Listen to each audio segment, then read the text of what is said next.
Wow. I've had an amazing idea for a program or a app or a streaming service. One that actually works. That'd be amazing. If such a thing existed. Instead of this piece of crap StreamYard, which only works when it feels like. I don't know. What a joke. Excuse me. Okay, so where are we? We are Saturday night, impromptu stream. Don't normally do Saturday night, but I decided, why not? Mostly because my fiance, pardon me, Kirsty, was going to be out. She was going out with her friends to kind of meet up. First chance she's had since Christmas, meet up and go for a drink and whatever, which she kind of tends to do this time around, by this time of year. And it kind of fell flat because she wasn't very well, so she ended up coming home. It threw me for a loop because I'd already planned this and planned to be in the house on my own, and obviously I had to try and make sure she was okay. And obviously she's in the house now, so it's kind of time I could have been spending with her, so I kind of feel a little bit bad, but I wouldn't let people down once I've said that I'm gonna stream. So here we are. OBS is supposed to be the best for streaming. Yeah, I'm gonna have to try something else, I think, because StreamYard just seemed to be the easiest, and we've kind of gotten really used to us using it. But I don't know. So, what's up, Papa Rex? Nimble Saucepan's tucking up the little one, and he'll be with us in the chat. Slippy just popped in to say pre-play check. We got Garrett, aka Brick by Brick Together. Yeah,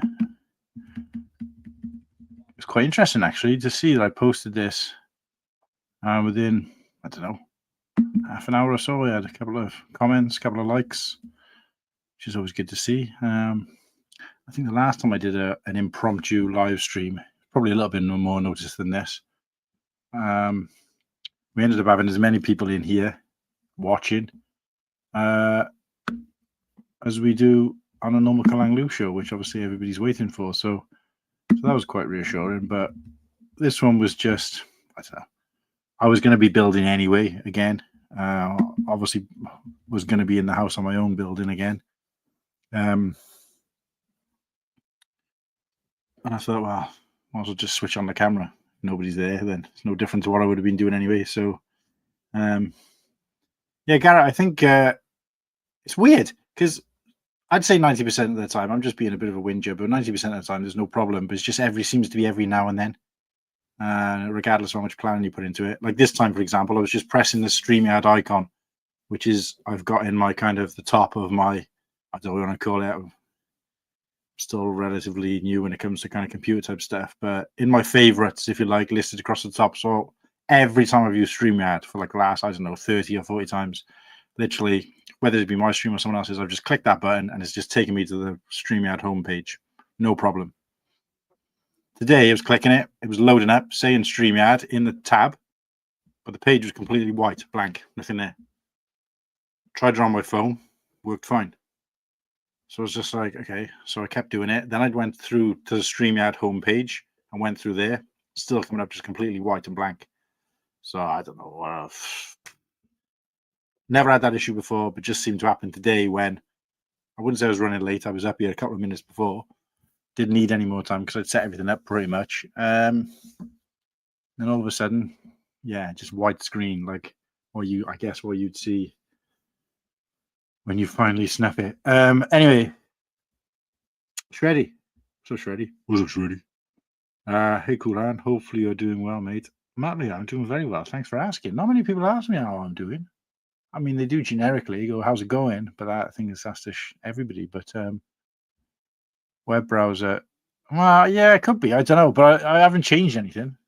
I've been using the same web browser like this whole time. Nothing's changed there. Like I said, this StreamYard thing is literally the very first in my favorites across my tabs. Never had an issue before, so it's just I don't know. There's never any reason for these things. It just happens, doesn't it? So,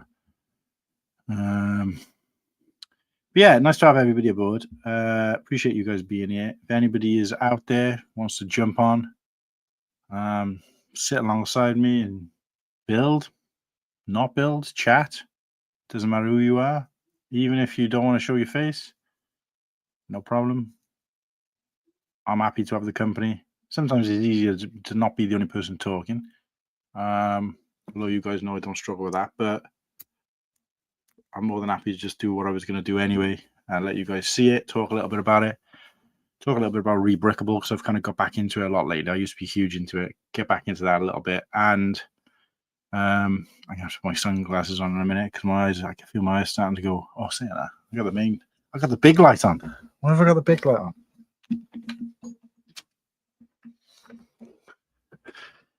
I've got two lamps and one of them's not even on. There you go, that's better. So, for anyone who doesn't know, the sunglasses aren't like a fashion statement or anything like that. They're genuinely because my normal face is this. Because I've got eyes that are really sensitive to light. So I tend to walk around looking like I'm cheesed off with people. But when there's a lot of light in my face, whether it be like natural light or light from screens and stuff like that, I do tend to like start getting headaches and like around here starts like hurting. So I wear sunglasses 90% of the year round. Like I wore sunglasses today on the way to work and on the way back, even though it was freezing cold, it was ice. Everyone's wrapped up and I'm there wearing a pair of sunglasses because just the brightness. It only needs to be a little bit of sun, a little bit of brightness. And like, especially in the morning when I walk into work like this, squinting, and basically I spend the whole day with a headache. I need to get really, because I went for an eye test and they said basically my vision is fine. There's nothing wrong with my vision at all. But I tried to explain to them what they said, and all they said is like you can get some glasses that will adapt to the light. So when it's lighter, they'll change, but they only come with a prescription. And I don't need a prescription, or I need, like they said, I could probably do it with a plus 0.5 or whatever it was. It's not enough to, and they're quite expensive. So I'll be paying like £200 for a pair of glasses. They said your best bet is to just go online and order a pair of glasses that got no prescription with a slight tint to them, so they take the edge off the light, and I could wear them all the time. It doesn't look like I'm wearing sunglasses as such. So like something like the Robert Downey Jr. wears, or like Paul Newman in Color of Money when he's playing pool and he's got those kind of slight purple tint. I need to get a pair of them, really. It'd be a lot easier. But I'm either wearing sunglasses, which block out all the light, and then I can't see shit, or I'm wearing nothing and my face is all screwed up. So that's the story. It isn't like I'm trying to be cool thing. I mean, there is that as well, obviously, but I probably own more pairs of sunglasses than most people have had in their lifetime. But anyway, what are we talking about? Oh, I started feeling ill myself after the op. Oh, thanks for asking, mate. Well, I actually went back to work this week properly. I supposed to have gone back to work initially New Year's week, but I still wasn't well enough. Even though I was streaming and stuff like that, I was still having bouts of sickness and just not feeling myself. And I was getting tired really easily. Because it's building up fitness as well again. It's not just a physical thing. I mean, it was a triple blow for me because it was the way I was feeling sickness-wise, which is kind of coming and going, the physical pain from like the scar, and then the internal pain as well from what I'd had fixed. So, it was a triple gut punch, really. So if any one of those three things was hurting, then obviously I was having a bad time. I couldn't really lift. I couldn't really walk for long periods of time. So when I was sitting and streaming, I was pretty much fine. So that's really the only thing I could do while I was off. And it was good because it was the only way to socialize, because my fiance was working all the time. We had some family down over Christmas, but aside from that, I was just sat in the house on my own. And there's only so much like Lego building,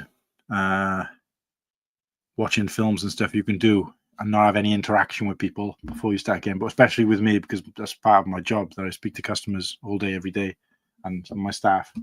So to have nothing, I don't know, just like kind of a weird, empty feeling. But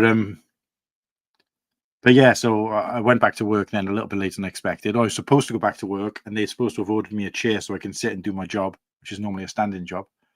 And they hadn't ordered it, even though I'd ordered him. I was the one who ordered it in November. Nobody had bothered chasing it up, and apparently that's my fault, even though I was on sick. So I couldn't go back until it was delivered, because we'd already put in place, the part of my return was that there was going to be this chair there, and it hadn't come, and nobody had bothered chasing it up. So I had to take another week of sick, which I wasn't happy to do because using up all my sick pay. So I'm kind of contesting that at the moment. And then went back the following week.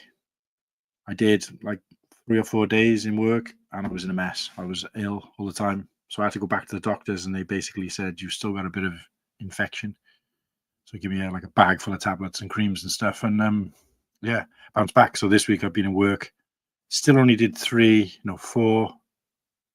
days. No, sorry. I did 4 days, but the equivalent of 3 days of work, because I did shorter shifts. So I did like 4 6-hour shifts instead of 5 8-hour shifts. So, so yeah, and I don't feel too bad actually. I'm tired, but that's to be expected. It's more of a physical thing, because just getting my energy and my fitness level back, because I was quite active. I'd walk an hour to work. I'd be on my feet all day in work. I'd walk up and down the store, up and down stairs all day, walk home, no problem, or I'd cycle. Whereas I went from doing that to being a couch potato pretty much for 6 weeks. So yeah, and then obviously stuffing myself over Christmas, as you can imagine. So it was like quite tough to get back into like getting off my ass. But yeah, thanks for asking, mate. That was the long-winded answer, but yeah, I am a lot better, thank you.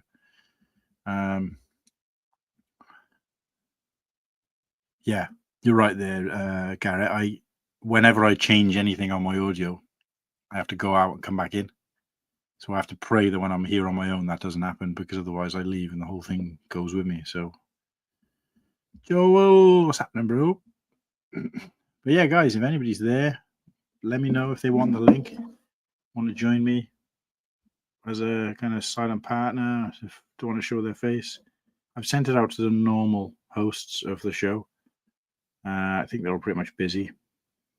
But the reason I'm asking now and kind of, not pushing it, but suggesting it, is because I'm going to be using my camera to film what I'm doing. And once I'm doing that, it's not impossible, but it's a pain in the ass then having to unclip it to check if anyone's messaged me on Instagram and stuff. So I'm using this for streaming, and my camera on my phone for filming what I'm doing. But until somebody else comes in, unless they don't, but I can show you a couple of things anyway. So yeah, nice one, Joel, mate.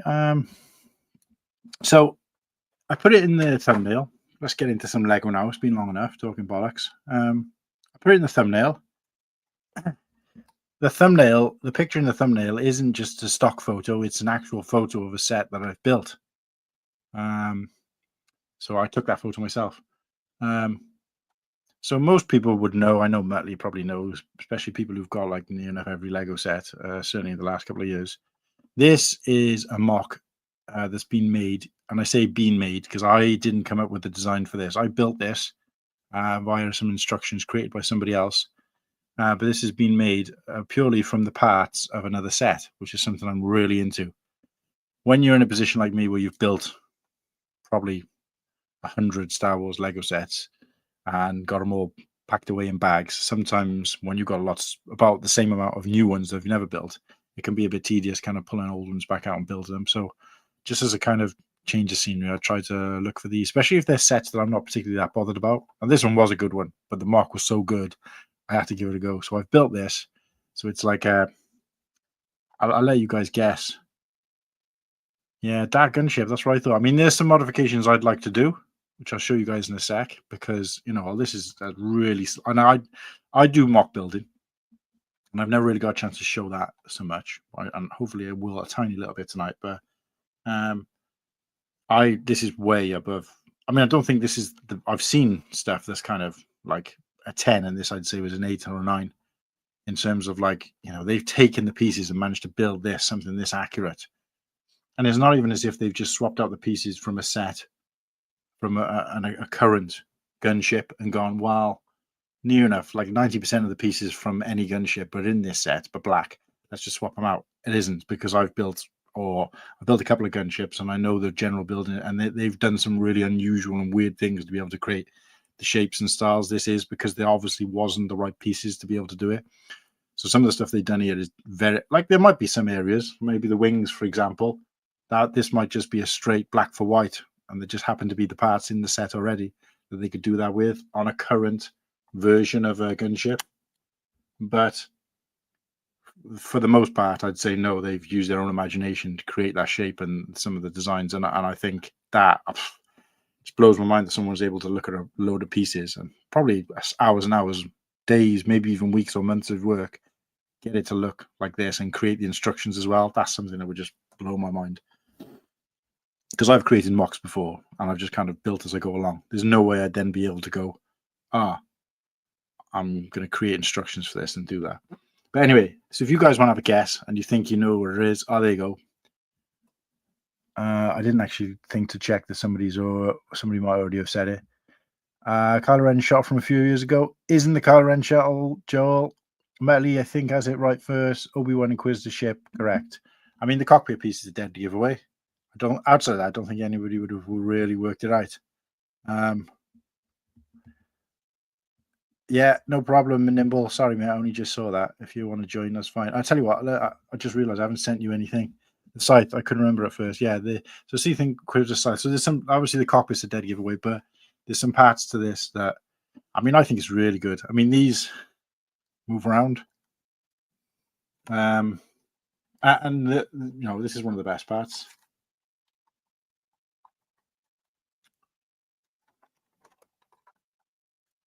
It's got it actually does that on both sides. So, somebody's created this. And again, I'm not going to take credit. I'll name the guy in a sec because I don't think it's right to even demonstrate, even though I've told you it isn't me. I don't think it's right not to at least give them a shout out. The backdrops. There isn't anything in the back. It's obviously kind of solid. You could probably fit a tiny little speeder up there flat, or like I've built foldable speeders before to put in mocks I've created where there's not enough space, and I want a speeder, so I've created a speeder. Like I did a Sith one before, which is similar to Darth Maul's and Inquisitor, but like bulkier and bigger and different colors. And I wanted to build a little speeder into that, but there was not quite enough space, so I kind of built one myself that would fold up and slide in. So you slide it out, unfold it, and then they speed off. So you could probably do something like that with the spaces in here. Some very illegal things that have been done in this. It's hard to show you because they're mostly on the inside, but you can kind of see in there what they've done there where there's gap in between the bricks. And you can see for that reason they don't quite sit in place, but these panels go from the bottom to the top, and it's kind of weird the way they've done that. Probably because they were ruined for choice. These two pieces weren't on here, but they were left over. There was just open stud there, and there was two of these left over, so I put those there just to kind of finish that bit off a little bit better. But the way they've done the guns, it's a strong look. And even this thing, it does open up. It doesn't open up as much as a normal one. You have to take it off. It doesn't open like all the way up. I mean, you can open it so far. I'll showcase this a little bit better when I can get the camera down on it, but I just wanted to check. So the inside is kind of bulky. It's a little bit weird the way they've designed it, but we do have the two chairs and a control panel in there.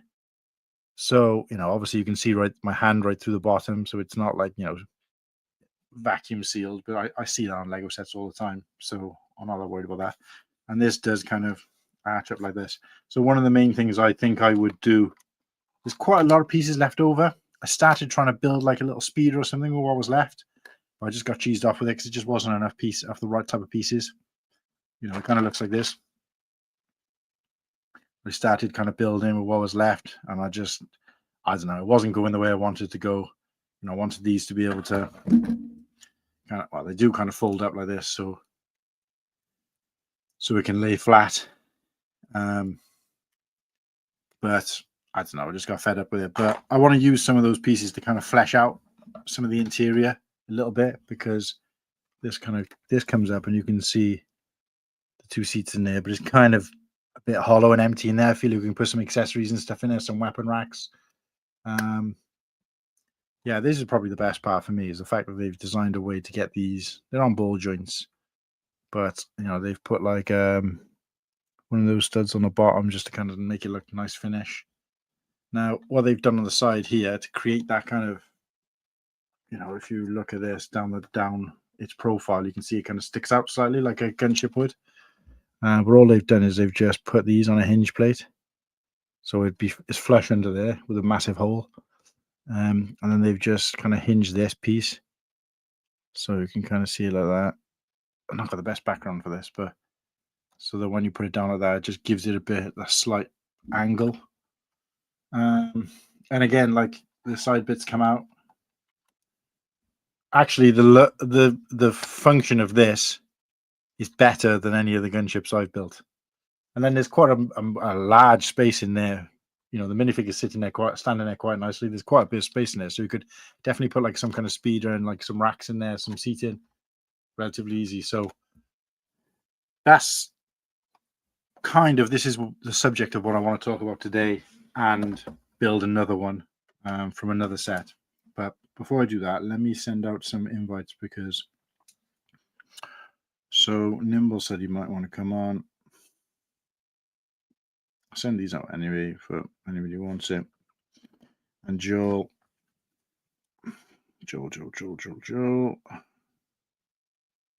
There he is. No pressure, guys. Like I said, if you fancy coming on, do so. So we have got Scythe. Yeah, well done, Muttley. Yeah, you did. I think you were the first person to get it. Obi-Wan Inquisitorship. Yeah, that was close enough. We knew what you meant. Cooper, how's it going, mate? If you're still here, well done on the work you've been doing, mate, with Get Cooped. I've been off Instagram since I've been back in work just because I wanted to focus on like being healthy and well in work. So I'm way behind on like messages, way behind on like, you know, like when you click in and you've got like a bubble that comes down saying you've had, I don't know, 10 likes, 3 friend requests, whatever. It's like in double digits for everything because I haven't had a chance to look. Same with some messages. I've replied to some people who was pertinent to what I'm doing, like with this show. But other than that, I've just got like messages backed up because I've made a conscious effort not to spend much time on there. But when I have gone on there, Cooper, I've seen you referenced. I've seen your posts referenced in other people's streams and stuff as well, quite a lot, or shared. I'm trying to remember what the most recent one was that I saw popping up everywhere, and just had the little face. Anyway, but well done, mate. Keep it up. Copper, Cooper, damn, spell check. Yeah, but it's kind of both, isn't it? It's Copper and Cooper, so I'm not really sure what that's about, but I'm never 100% sure. So Copper Kayak.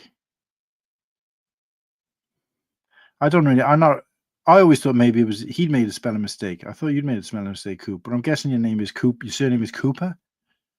Or your first name is Cooper, maybe, and Copper is. I'm not sure. You'll have to explain it, mate, because I don't think anybody really knows.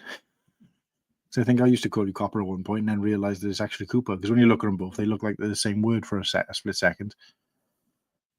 Never too old for Lego. Not sure if you're new here. Apologies if you're not, but if you are, welcome.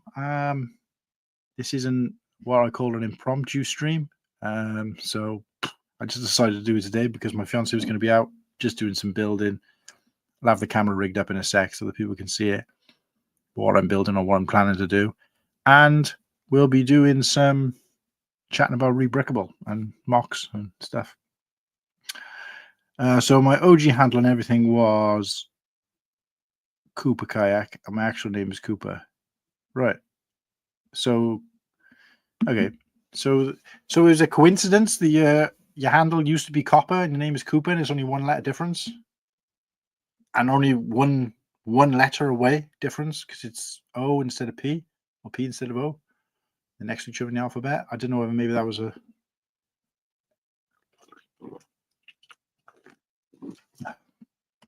So your name is actually Cooper, because here Cooper would be like a surname. I mean, I know that's probably the same everywhere, but you know, I've never heard of somebody with the first name Cooper before, which is cool. Ah, there you go. So I'll have to look you up. Never too old for Lego. I'm just interested in where you came across me because I've not been doing this long enough and haven't got nowhere near a bigger enough of following for people to just kind of stumble upon me. So I'm assuming you've seen me somewhere else, or perhaps we follow each other on Instagram. But thanks for coming along. I do appreciate it. It's just nice sometimes because I tend to get the same small group of people in here who are in the normal channel show that we do weekly, and they're only here really just to kind of see, I guess, see something different, or because they got nothing else better to do. Either way, appreciate it, obviously, but when somebody new comes in, it's kind of interesting to find out, where I need to put my efforts. Because if you've seen it because of Instagram, then I know that's working. If you just stumbled upon it on YouTube, then something obviously is working there as well, which is great. So,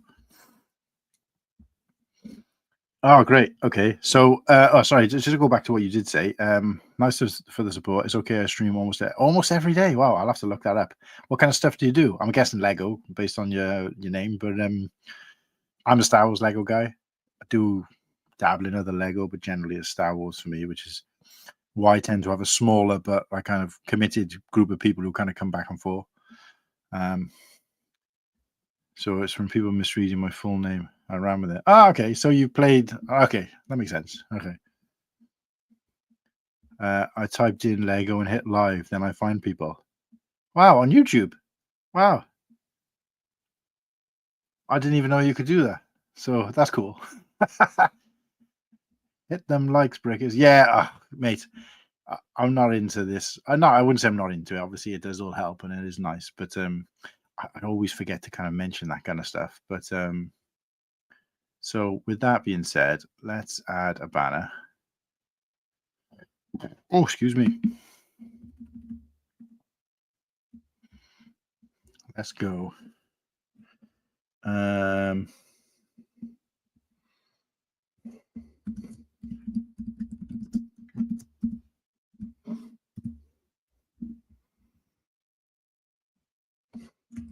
Let's set up some of these.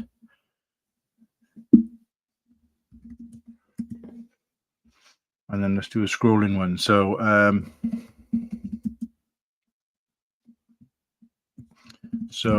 let's do a scrolling one. Please hit the like, everybody. Space that out. To hear your thoughts on Rebrickable.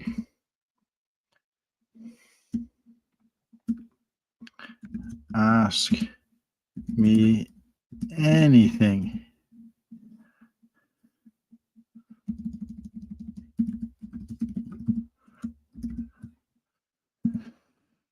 Oh, balls, I've done that and I forgot to put it as a ticket.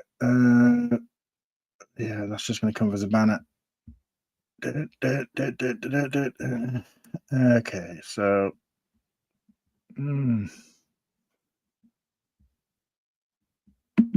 right, edit that.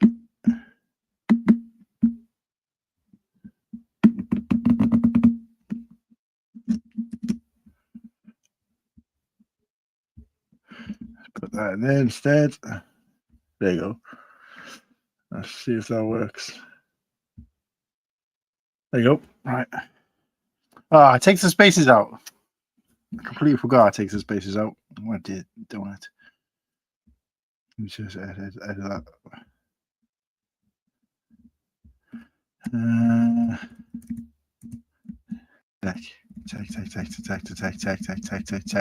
Tech diffs.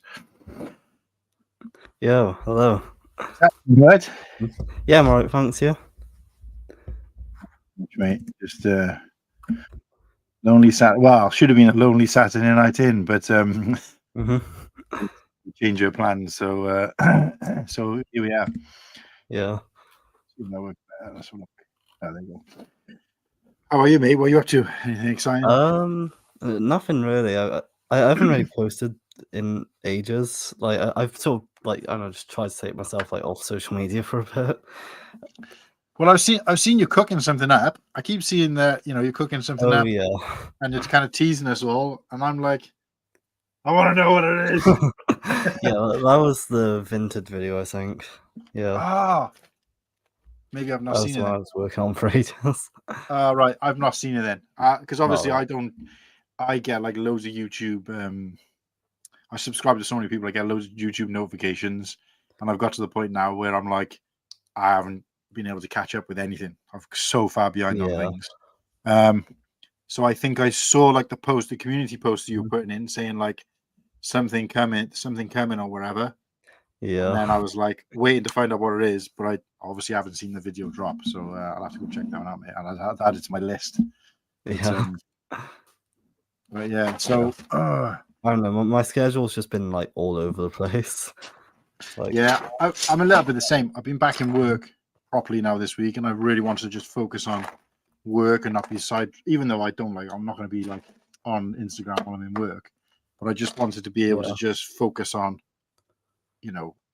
being, just 100% focused on work. Basically, long story short. Yeah. So I've instead of like maybe an hour or 2 hours on Instagram a day, on and off Mhm. throughout the day, it's been more like 10 minutes. So literally like don't check it in the morning like I normally do. I normally sit in bed once my alarm goes off, check things, answer a couple of messages, Mhm. head to work, do it on my way to work, do it on my break, do it when I'm on my way home from work, do it, sit in bed and do it before bed. I've cut all that out, and it's literally like Yeah. an hour before I go to bed. That's it. If I that. respect that. I got crazy respect for that. Yeah, Instagram, like, it's dangerous how, like, addictive it is. Same with, like, TikTok as well. Like, those two are, like, the worst for me. Well, thankfully I'm not on TikTok, but I tell you what it is. I've started to do what I used to do with, and I am still on Facebook, but I don't use it that much. Mhm. But I feel like I'm starting to slowly do what I used to do on Facebook, where I go on there to see like what people are up to, and then the next thing I know, without even realizing, obviously I've actively done it, but without realizing it, I'm just scrolling through like random videos, stupid videos, funny Yeah. videos, political videos. And I'm doing that on Instagram now, because when I first came onto Instagram, when you've got like hardly any followers and you first start out, the only thing you're seeing is other people's content. That's all you want to see. Yeah. Whereas now it's got to the point where, not like I've got a massive following, but now it's got to the point where I'm just literally either seeing adverts or I'm seeing like a clip for something.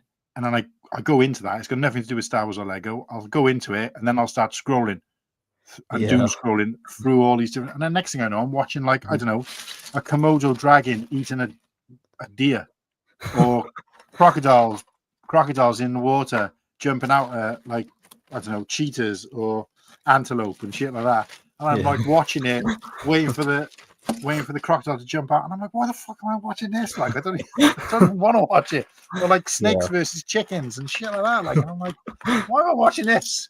And then like, I Yeah. look at the time and I'm like, I've been doing this for 2 hours. I came on here to like see what, like the likes of you and whoever else is, most of the people in the chat, what they've shared, what they've been up to, maybe read a few messages.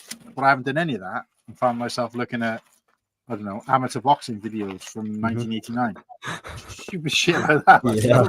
and I'm just like, what It's am I doing? It's not even stuff I'm it's interested in. So yeah, I don't know. it's kind of the thing with me, whereas like I go on there just like check notifications and stuff, and then like once I click the Reels button, I'm just not gonna be there for like 3-4 hours.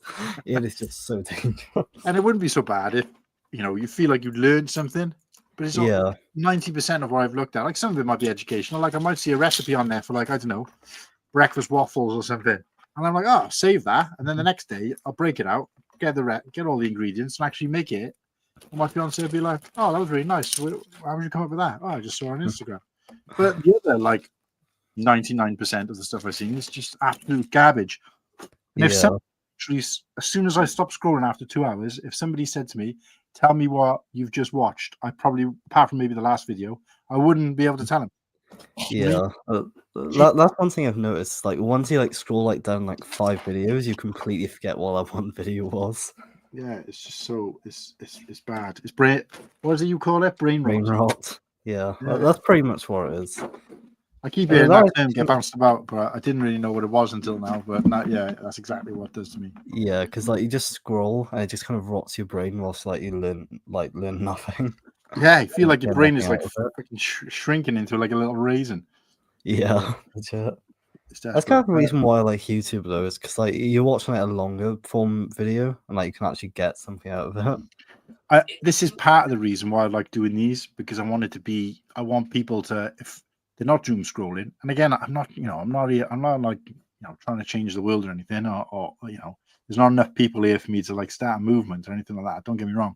Mhm. But I feel like if people are here listening to me, they might be watching something else even, or listening and just kind of joining in.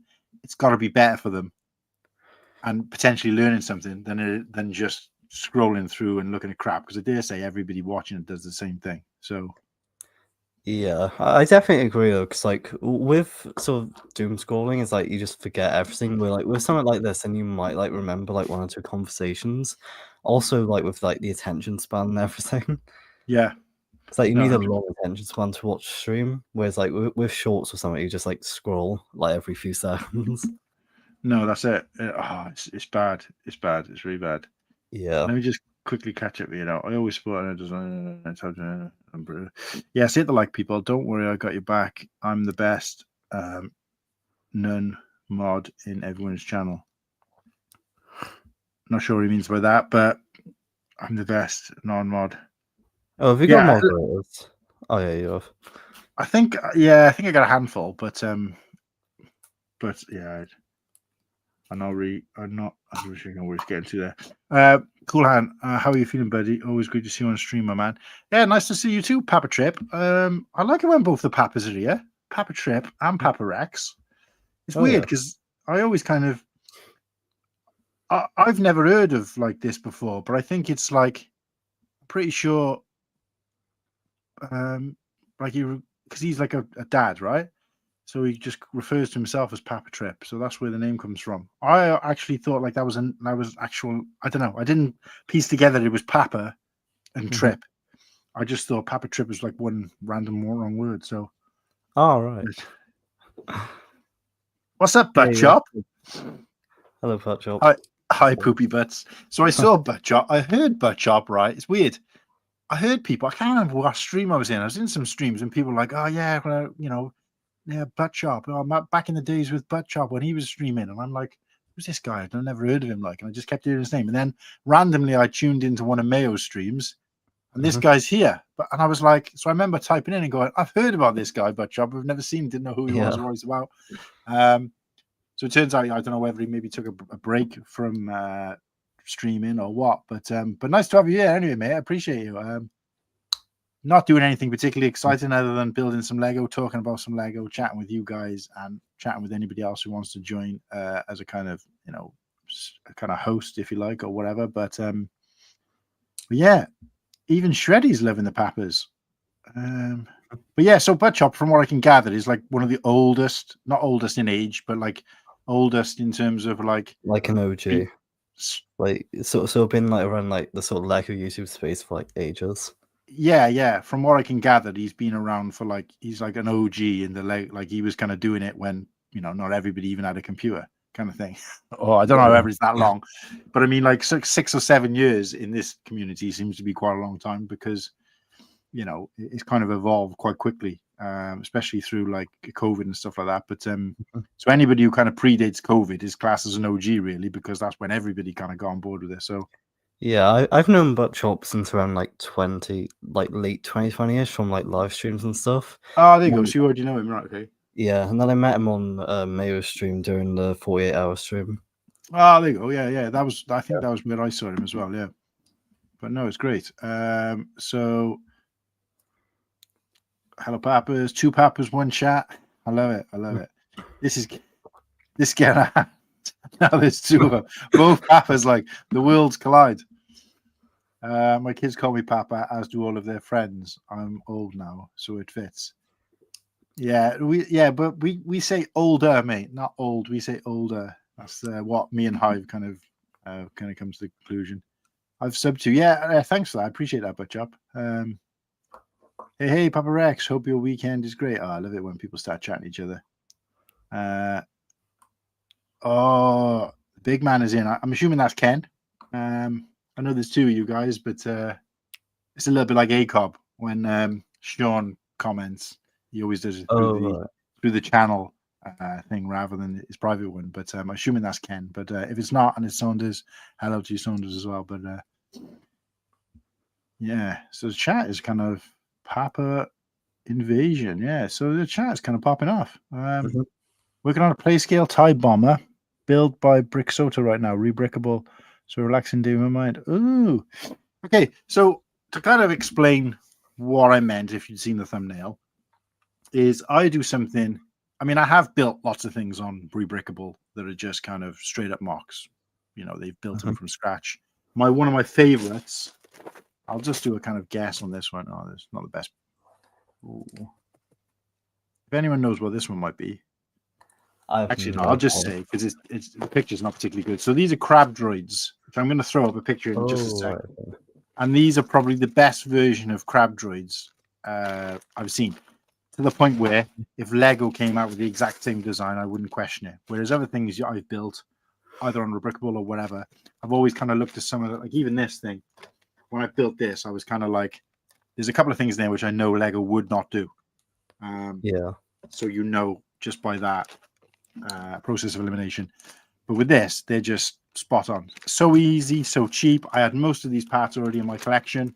Just kind of, they're just basic parts. There's no unusual parts in there, really. And then what I did have to buy, you're talking a couple of quid, including postage. And I all came from like one seller as well, because they're that basic, the pieces. And yeah, nice easy build, but they look stellar. I'm gutted I took these apart because these look awesome, but I'm going to throw a picture up in just a sec. So the things I do things like that. And I do that quite a lot with Rebrickable, like anybody could, order the parts, whatever, build. But one thing I also like doing is Rebrickable does something called alternate builds. So this is yeah, I've tried one of these before, except like I already put the sticks on a set, so I couldn't do it. Right. So yeah, so I think these are. It's really, really difficult to find a really good one, because sometimes you'll put a set in. Let's say, for example, I put in the gunship in the Republic gunship, and I thought that's going to have loads, and it did, but they were just like little builds that, you know, like a 6-year-old has done kind of thing. They're not really particularly great, and they weren't particularly sturdy looking. They weren't good, so I just didn't bother. This one I saw. Sorry, go ahead. Oh, I have actually done like an alternate build from Rebrickable before. I just remember I did it. It was back in like 2021, I think. I'll go and grab it. Yeah, no, this one was probably the best one I've seen in terms of what it looked like, and when I built it, it was better. It looked a lot better than I was expecting it to. I thought the inside was going to be all janky and it wouldn't work properly, and it'd be like really delicate. Not at all. Complete opposite. So yeah. So I actually did one for like the Everyone is Awesome set. I see. Like, cool, sort of different design. I've stole 2 minifigures for pieces, but yeah, that's pretty much like the old design. That actually looks better. I like that. Yeah. Yeah. And it takes up a lot less space. The footprint of that is a lot better as well, isn't it? If you think about it. Yeah. Oh, yeah. You don't have to like spray like that. You can just have it that way now. So I just doesn't gather. It won't gather as much dust then as well. Oh yeah, true. I didn't even think of that. But yeah. That's good. I like that bit. Yeah, stuff like that I love. But for me, it tends to be Star Wars, basically turning a Star Wars ship or a Star Wars build into another ship. So what I'm going to do tonight, which again I'll throw up on the screen in a bit, is the Republic tank, the newest version of Republic tank that came with the 187th Troopers, the fictional 187th Troopers and Mace Windu. And the build I want to do, which I'll show you in a sec, is like a pirate snub fighter. The reason this is a challenge, and I'm going to talk to you about this in case anybody starts booing me, is because the set I want to build, you've got to pay for. But he's taken so many pictures of it. I'm going to see if I can build it without getting the instructions and just buy it. Because another thing I like to do, which is not something I've really touched upon in live streams, and I hopefully will do in the future, if people are interested, I guess, is that I try to build sets without instructions. So, so this, for example, I built, apart from maybe 4 pieces, I built this without looking at any instructions. So I just looked at the front of the book, because I had the instruction booklet, I just looked at the picture that's on the front, and then there's a separate picture that was on the box, which I had to get a stock photo of because it didn't have the box. So there was a photo, like I think there was like where it was like kind of like this, and then one of it like kind of like this, and I built it just based on that. Mostly it's a process of elimination, because when you can see how the wing's made up, and this is quite an old set, so it's very relatively basic. It's not a lot of small pieces in there. So once you do the wing, you can do both wings. You can take out most of the bigger parts where you can see where they are, and then you're only left with so many pieces. You're like, right, these got to go in here somewhere. And I think when I'd finished it, I had maybe 2 or 3 pieces in the wrong place, and about 4 pieces left over, which weren't that important. That's quite. It's just something to do. Yeah, that's quite impressive though. Like, it definitely be like a fun like challenge thing. Yeah, I just thought it's something different, and it's spaced the build out, because I was doing the build like all day, as opposed to like I don't know, probably a half an hour or an hour if I just built it straight off the instructions. And it's kind of sad, but I think it was during I started getting into that during the period where we were moving between houses. All my Lego was kind of built in storage. I wanted to be able to do a set, but I didn't want to just like, let's say for example, I had a whole day. In that time, I know I build a set, and then the rest of the day doing nothing, or I'd want to build multiple sets, and then at some point I'd be taking them apart again. So I just thought it's kind of pointless. So I just would take one small or medium-sized set, bring it upstairs, and spend the whole day building it while like watching telly or watching movies on a day off. And then I feel like I've achieved something, but it was also fun as well, for me at least. So I'm kind of going to do a bit of both. So I'm going to be doing a mock stroke alternate build stroke build without instructions. That's the plan. I'll be honest, I did the exact same with the Everyone is Awesome thing. Oh, really? The guy like took like a picture of the side, so I just kind of like worked out where each piece would go. And then Well, I'm kind of dead against the idea of when these people are selling their mocks. I'm kind of dead against the idea of, not paying for it. But when they've shared so many pictures, and effectively the information is out there. It's almost like it's almost like writing something on your wall in your house and getting annoyed because people have read it. Do you know what I mean?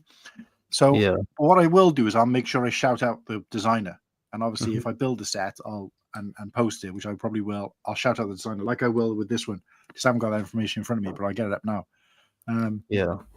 But I definitely should try to my best to show respect to those builders. And again, if it can be done, it might be even, and if he or she ever watches this, they might be like, right, I need to and the photo, I need to put less photos on. But what is also worth mentioning, the photos are digital. Not for digital, the build is digital. So what I'm saying is that so it's like a render essentially. A render, that's what I meant to say, sorry. So it doesn't look like they've well, from some of the photos, it didn't look like they physically built it, but we'll see now. Because so first of all, let's shout out this guy, and I want to kind of share the screen so everyone can see. So this is the Inquisitor. Let me know if you can see this. See that? Oh, wait a second. There we go. Is it come out here? Yeah, there you go. It's the one you've shown off earlier, I think. Yeah, so these instructions are free. So anybody who doesn't know, this is kind of like, I guess a tutorial as well for people who don't know, because you believe it or not, there's a lot of people out there who don't know this. So Rebrickable, first thing you need to do is set up an account, because it's really difficult to look at things until you've set up an account or logged in if you've already got one. You literally just, in my case, I'll kind of go through how I did it. So in this case, I just had all my sets, which are basically all here in bags, food bags, plastic clear bags. And I literally just typed in one at a time. So I just put, I don't know, what set is this? All right, that's the Inquisitor shuttle. So I just put Inquis. It just comes up almost straight away. So just put Inquisitor. The set comes up. If you're not sure and you put in, like, I don't know, say gunship, then if you scroll down, it'll always show you mocks first if you're not specific. And then you go to the bottom and it'll show you, it'll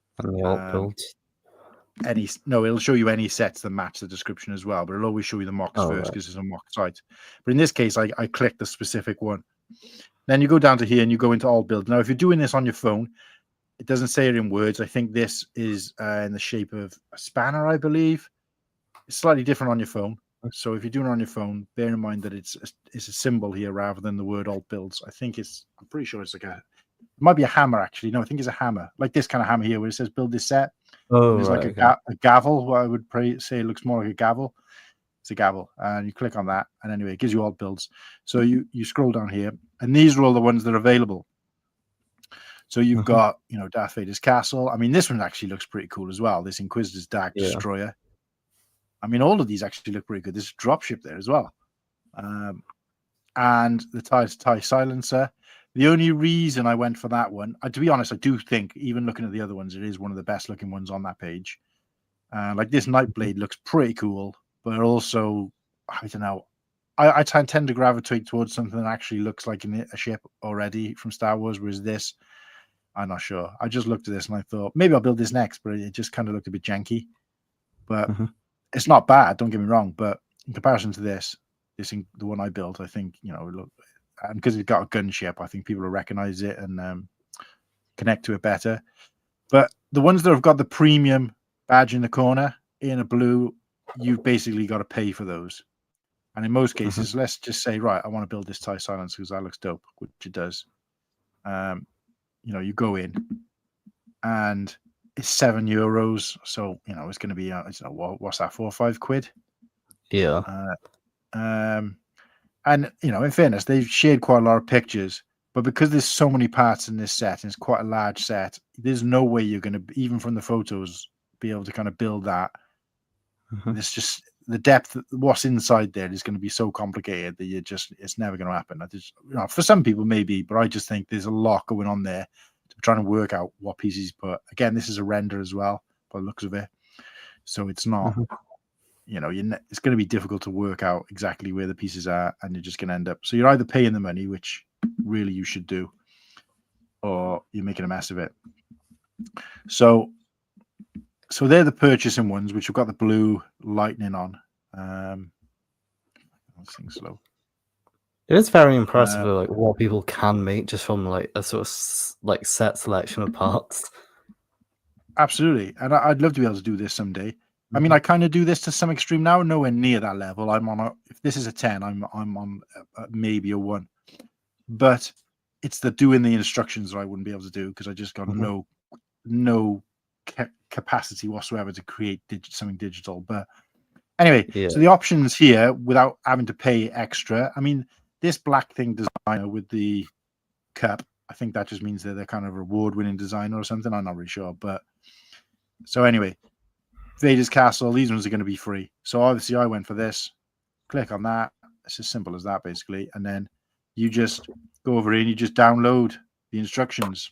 And obviously download them to whatever device. And then just follow the instructions. To be honest, the instructions in this were, I'd say, a 9 out of 10 in terms of how basic and how easy they were. They look like Lego instructions. There were a couple of parts in there where they must have made a mistake. If you're not a confident or experienced builder, you would have hit a wall and not known where to go. But because I could work out, right, he's missed a step there. That should have been there and that should have been there. That happened maybe twice. And I've built some mocks like this before where the instructions are like all over the place, where they've clearly done it digitally and they haven't gone back through before publishing it. I haven't gone through and tried to build it from the instructions. They've just gone, this. Or maybe they've kind of done it backwards, whatever. And they haven't checked. They haven't kind of shit checked that it's not very good.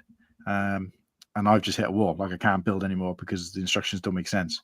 In this, there was one part as well where there were 2 pieces that the cheese slopes, 2 black cheese slopes.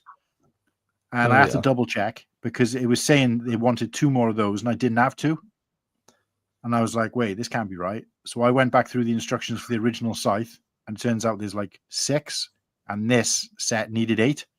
So they basically made a mistake there. And it was supposed to be just the parts from the set. There are sometimes options when you go into this alternate build section, and it'll show, they usually separate them. So it'll be alternate builds, and then there'll be another list of, it can be made with 2 of this set, or it can be made with most of the pieces in this set, plus some more pieces. And I don't bother with that because it's just too much aggro. But these ones literally say these mocks can be built using only the parts, and if anything, they'll have parts left over. But in this case, I think they made a couple of little mistakes because there was 2 1x2 plates. No, sorry, a 1x4 tile and 2 black 1x1 cheese slopes. The were, and again, that's not me. I haven't lost them and thought, they're not here, because I checked the inventory of the original set and I checked the inventory of this set, and there's one more than they should have had, or 2 more in the case of the cheese slope. So that's just a slight mistake he's made. Thankfully, I had them in my parts collection, so I could just go and grab them. So it wasn't the end of the world. But that's it. And then you build it, you have fun with it. And, in this case, sometimes I've built them, I've got to the end and thought, what a pile of garbage. I'm taking this back apart again. Other times they've been nice looking, but a bit fragile, like you can't touch it without something falling off. This one was probably, I'd say, a 9 out of 10 in terms of, it's just annoying because the set I made this from, I actually like as well. In a lot of the cases, I tend to sacrifice sets I don't care about. So I can't remember what the last one I did was. It was a set that I built, and I thought, this is kind of boring. Don't really like this. Never going to rebuild this. Let's make something else out of it. But no, this is, in both versions of this, are quality. So I almost want to buy another one now just so I can build that, or maybe just replicate it in a different color. But so that is, kind of, I know you already know, but for anybody watching that doesn't, that's a kind of quick step-by-step guide on how to build an alternate mark. And I'm also going to show you the one that I'm going to try and do during this stream, which, at this point, not going in the right direction. But so I got this one listed to try and do soon. So this is using the Bad Batch shuttle. So it's an ARC 170, and it actually looks pretty solid. But again, that's a render, so you never quite know what it's going to look like. And I'm a little bit disappointed about the cockpits in this because it's not an actual cockpit. It's just kind of like like they're on a roller coaster type thing. So that's a bit disappointing, but I think I might have a go building that. That's on the next on my list. I've already started this mock lobster one by Vader, the Vader one. I've talked about that in the stream before, but that I thought I mentioned that. Yeah, I started. I filmed the before stages. I just haven't filmed the after stages, and I haven't. I think I've ordered the parts. I might have ordered the parts. I can't remember, but I got some nice ones earmarked here to try and do over the next couple of weeks. I'm going to do this one from. This is made out of the ATM6. Now this one does look a bit janky, but I'm going to give it a go. It looks all right there. I mean, at least he has actually built this one. You can see that's a real build. Yeah. So it kind of stands up. And what else has he got? And then I think there was one more which I've got on my agenda. So this is using the Marauder, and they've built the kind of troop carrier version. So Was I mean, most of this not too long ago. Yeah, well, they did. Similar to this. They did, but it doesn't have this bit on the side to carry the troops. So basically, the front. Okay. Well, I'd say 90% of this is exactly the same. They've just adjusted like the internal part, which there's like kind of like a play scale internal, and they've just adjusted it to put the troops in the side. So I just wanted to have a quick go with that, just because it's one of the sets I came across. Like I only pulled out, 12 bags of sets, maybe 20, and thought, right, I'll just add all these. It's not even a fraction of like my full collection. But out of those sets, those are the mocks that I came up with that I wanted to do. All the others either had crap mocks or didn't have mocks at all. Alternate builds at all. So I haven't bothered with any of them. And weirdly, the one I actually wanted to do isn't even here. Oh. Why have I not? I must have not liked it. Or I've liked it. Oh, no, this one as well I want to do. But I can't decide because this is another to be made from that Marauder. So it's an Imperial dropship. It's just because it's a render that I'm a bit put off by it, but I actually thought this looked pretty cool. This is made using that same Marauder from the Mandalorian show. So let me know in chat, guys, which one you think I should do. But I need to address the chat again in a sec because I haven't done it for a while. But so when it comes to Rebrickable, I enjoy like looking through like the modulars. Right. I don't know why, but like I always just go back to looking for like modular old builds. Okay. I haven't found like too many like sort of good ones that I'd want to do, but yeah, I've seen quite a few decent ones. Yeah. Oh, there's so many mocks on here that I want to do, and some of them are tiny. Or I could easily probably get 90% of the parts from my parts collection. What I would like though is to be able to find a mock on here, and it to tell me if I've got for me to be able to take a set and see if I can.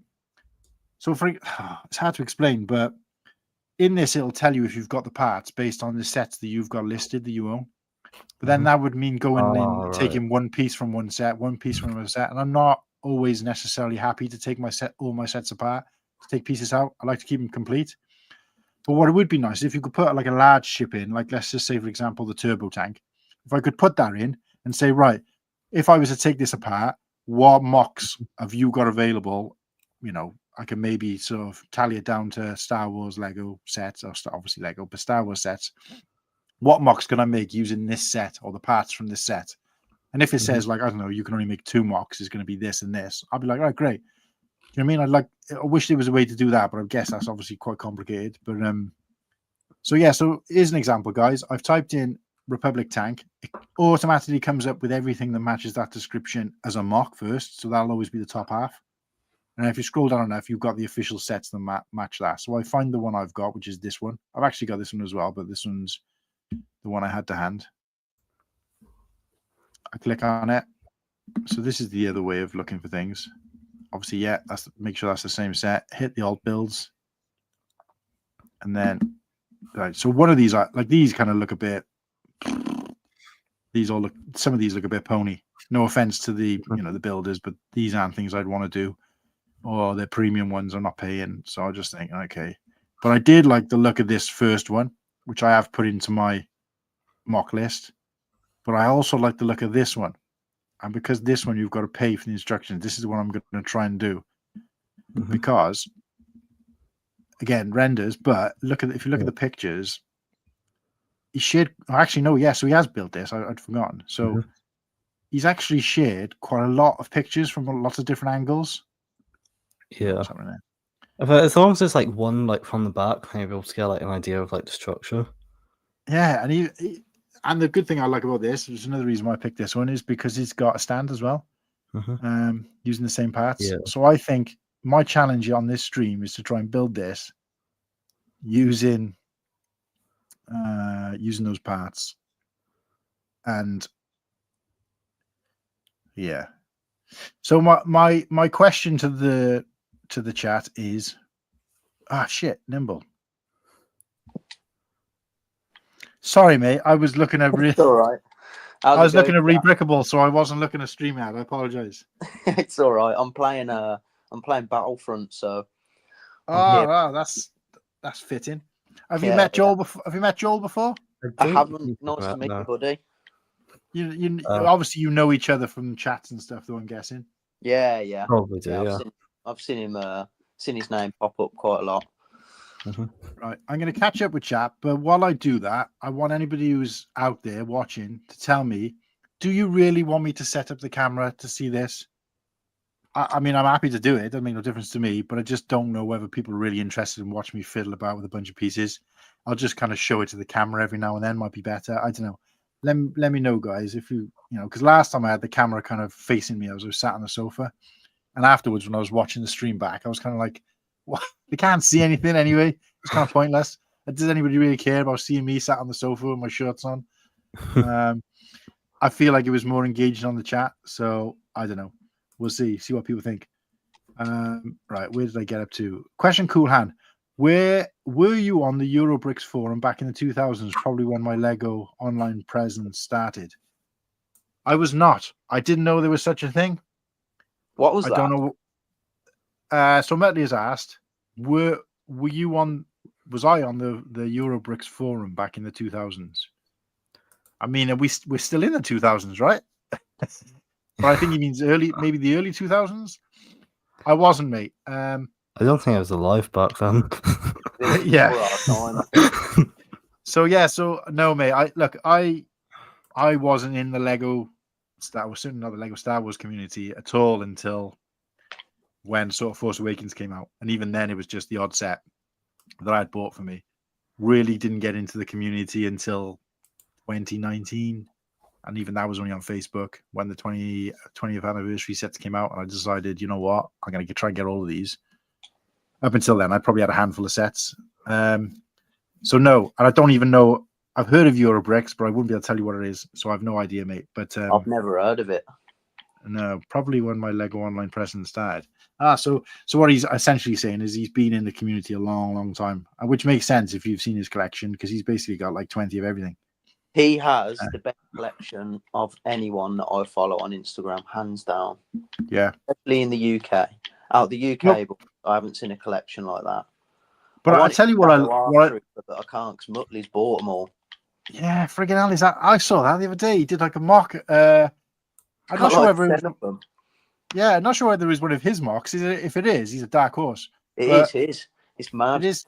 Yeah. So he's got it. Yeah. So he did a mock with like 10. Was it 10 ARF troopers? The black ARF troopers, which are like impossible to get hold of.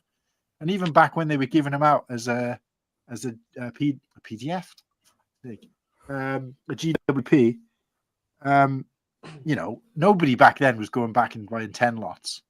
Not like they would be now for something good. But anyway, the thing I like about Muttley more than anything else is that he's not like, look what I got. Nah, you wouldn't know it, really. Like, he doesn't show off at all. Yeah, I mean, we wouldn't know what he had at all if he isn't showing it. But what I'm saying is, it's not like kind of in your face. This is what I've got. Check this out. Nah. You know, you're not on social media. And I always say this: you're not on social media unless you've got an element of look at me, because otherwise, what's the point? But I know we chatted about this a little bit, or you know, on the voice chat the other day, Nimble, but so there is always that element. But I just feel like Muttley is kind of like quite reserved with it. Like, you know, it's like, I got a few of those. He doesn't kind of brag about it, which I guess is the best way to put it. He's Midi Falcon. his collection. Yeah, modest. That was the word I was looking for. Yeah, well done, mate. Even like not just the ARF troopers, all he's got other clones. He's got. It's class. Yeah. Yeah, you're right there, Papa Rex. Midi Falcon, I've seen that it's got a ton of old builds. The reason it's not on my list is because I haven't actually built the set yet. It's still in the box. And it's annoying when it's something like that because it's such a good set. Same with this Inquisitor. Because I'm like, I actually like that. That's something I would have rebuilt. It just happened to have the best. It does tend to be the newer sets that have got the best alternate builds because people are more into, you know, they're more attainable for people who are current in the community. But yeah, it's just typical. So what's Buttchop saying? I've done some Lego YouTube, but I am by no means a person who is interested in trends or influencing people. I'm mostly about having a strong, healthy community. Yeah, 100%, mate. I've said this from day one. I'd rather have, you know, 20, 10 people who come back and, you know, we've built our own little sub community than just kind of, I want 1,000 or 1,000,000. Obviously, if that stuff comes naturally, yeah, I'll take it because why wouldn't you? But never been into kind of like, ooh, we got to get to this, we got to get to that. Rebrickable has some great innovations on it, perfect for people who want to get into building their own mock someday. Yeah, I've got loads of influence from it, but I think it's also taught me a lesson in what my limitations are when anything to do with creating like a digital, instructions for something. I just blows my mind. I just would never be able to do something like that, unfortunately. Well, I'd never say never, but at the moment, Brick Builds put on a Ghostbusters logo. Bricker Builds put on a Ghostbusters logo that I need to build without instructions. I'm not paying 80 quid for 250 pieces. Damn, a Ghostbusters logo in Lego. I'll have to look out for that. I've never used. So Bricker Builds is, if you're still there, Ken, Bricker Builds is the name of the designer or the site? I'm assuming you mean on Rebrickable, so I'll have to look that up. But actually, let's just do it now. I got a screen shared anyway. Ghostbusters. Oh, wait a sec. Let me like this first before I lose it again. Why haven't I liked it already? Rebrickable's so good. It's I used strong, it quite a few times. I did. Yeah, and I know I shared the what do you call it? The what's wrong with my head today? Crab droids. Yeah, I'm definitely going to do that. 100%. It's so, you know, it's a good one because it's just so cheap as well. Oh, I can't see any. I can't find it. Oh, that's cool though. That little Ghostbusters collecting, whatever it's called. Ghostbusters. I think once can't- you've used Rebrickable once and made an order, then it's so easy to navigate the website afterwards. You get Yeah. used to it so quick. Oh no, yeah, you're right. It's relatively kind of Fisher Price as well in how you use it. Once you know, Yeah. I mean, most of the people watching probably already know. I dare say probably know more than me, but I just thought, since we did say I can't see anything on you by that, so I'm guessing. I mean, there's a couple on here, but to be honest with you, they don't look particularly great.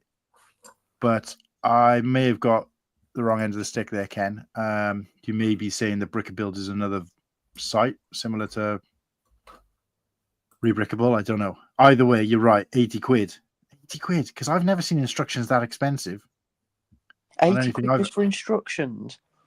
Why is that What? comment disappearing? Surely I'll have to come with pieces as well then. Because 80. Brickabills. Yeah, I think maybe that's a site where you do the instructions and normally you're talking like, I don't know, even for some of the bigger ones, you're talking like 7 or 8 quid, which is not really that bad. Paying 80 quid for instructions. Surely that's parts too.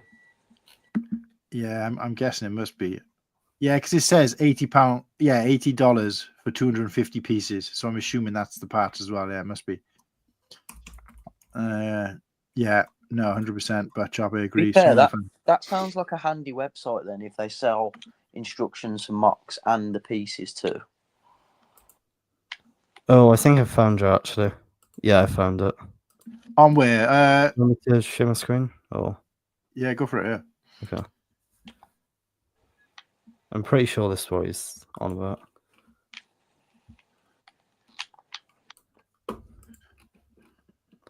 Yeah, so they did the like massive Mario stuff as well. Yeah, I thought I'd heard of them. Yeah, I'm pretty sure I've seen these guys before. What's the Ghostbusters one? Yeah, because who is it? Brick Clicker. They do their what's the show they do? Not Brick Clicker, sorry. The Brick Adjuster. What's the show they do? Oh, is it Full of Brick? Full of Brick. They've got like near enough all the big Pokemon ones and stuff like that, and the Mario ones and shit like that. So right. Okay. So that does include parts as well then. Yeah. Right. So It's clean design, to be fair. It's just not worth 70 quid. So how much? What's the name of the site? Brickable. Right. So that's their own site. That's not like a parent site like Rebrickable is. Right. I'm getting it. Yeah, it's like their own stuff by the looks. Wow. That is crazy though. $1,000 for a massive Mario. Yeah. See that would never. I mean, it's cool as it is. Mhm. I would never make sense for me because I'd never have anywhere to put that. And it's just Yeah, so many same. parts. It must be chock a block. I mean, unless it's filled with Duplo. That So many looks parts. so well detailed though. That does, doesn't it? Yeah. I'm pretty sure I've seen these at a Brickfest once. I've seen loads of Pokemon ones of them.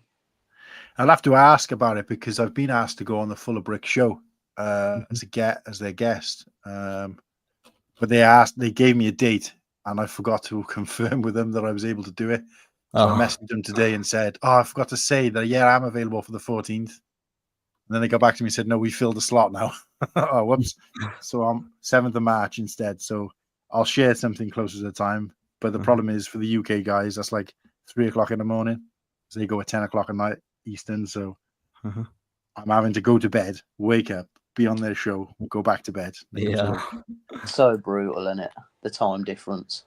I know, but I really I like any opportunity like that to kind of showcase, the show, represent the UK and talk about anything, I guess. This one looks interesting. Shreddy's talking about a maxillipede. I don't remember a maxillipede. A maxillipede shuttle. I'm thinking of getting the ship that Amoeba Gascon and the droids fly. Amoeba Gascon. Oh, right. I'm trying to remember. It's not one of the pod racers. Amoeba Gascon. I'm trying to remember who that is. Is that not a Clone Wars thing? Yeah, I recognize the name, but it's just not. Let me try and look for that on Rebrickable now. Maxillipede. Maxillipede. There's a danger that I'm going to do this stream without building again, so I need to. Maxillipede. I'm probably spelling it wrong. Maxillipede. Oh, there you go. Shuttle. Whoa. Oh, that's a beast. No, I don't recognize this. mean, I definitely know. I can see it's Star Wars. Meba Gascon. I don't know. For some reason, the name's not popping out either. So this one's $9.99. So what? That's about £8. So yeah. So Shreddy wants to do this one. I all props to her if he likes that kind of thing. I don't recognize her enough, Shreddy. So you might have to shine, if you're still there, shine some light on that for us, mate. Luthen Fondo's Holcraft from Andor. I'm just hoping they're going to do that as a proper set. They need to when the next series comes out, because that was a really cool ship. Do you reckon that the next Andor sets that come out could potentially be the last ones we ever get? Yeah, because they did say it was only going to be another season, right? Yeah. So we're kind of limited now, aren't we? Let's actually do some building. Yeah, so I think they'd be selective with it, but I think because it's more for aimed at an adult audience, I don't know. Yeah, because the set they released last time was kind of forgettable ship in the series, so I didn't bother with that. But, I got it. I put a picture up on Insta of it this week. Actually, it's a good set. I mean, I think I got it dirt cheap. I think 2023, the Lego done a really good promo. Really good discount for it on the May promo. So I just picked it up. Yeah. I thought it was a great looking ship. I just thought it just wasn't iconic enough, you know. No, it's not iconic at all. But it was just I think they did it. Yeah, they make the mistake sometimes of doing a set like early on. So they're like, they see like, I don't know, they release kind of stock footage or whatever, or whatever it is, and they're like, let's build this, and then realize afterwards, actually, it was kind of forgettable in the series. So because Star Wars will give them sort of pictures and stuff to work from, wouldn't they, before series are even out?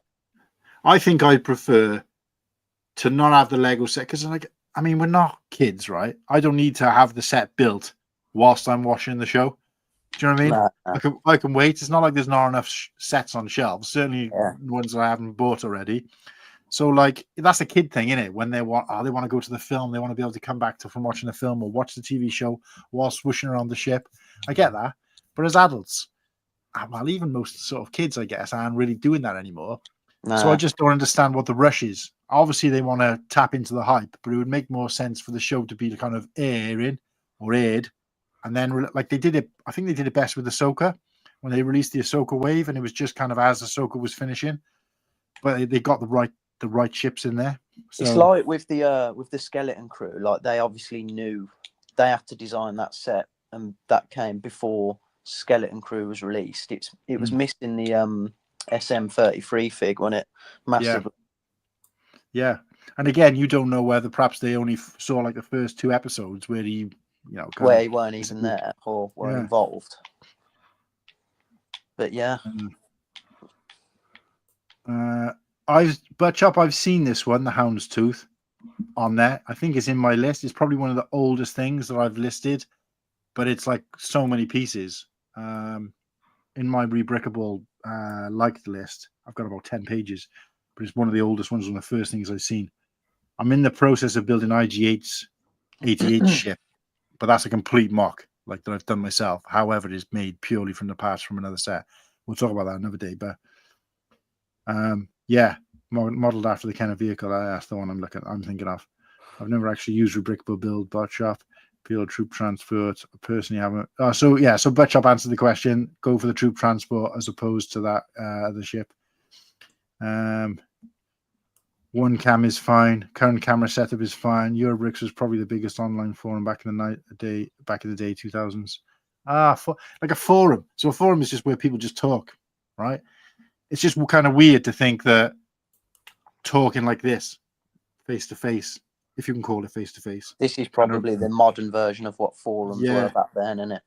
It's kind of weird because like I existed in the Facebook Star Wars Lego community for years before coming onto social media, and like now that I've been part of this community, I couldn't see myself going back to that because it's just so impersonal as a comparison. So, but yeah, being humble is so much more respectful than being a braggart.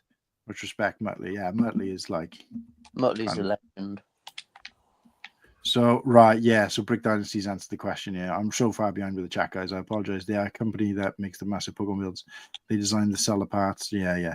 We've kind of worked it out now, guys. Thanks anyway. But we were obviously off the pace there. I'd rather use Mark and Bricker builds. Yeah, they are wealthy, untalented builders. Oh, ouch. Ooh.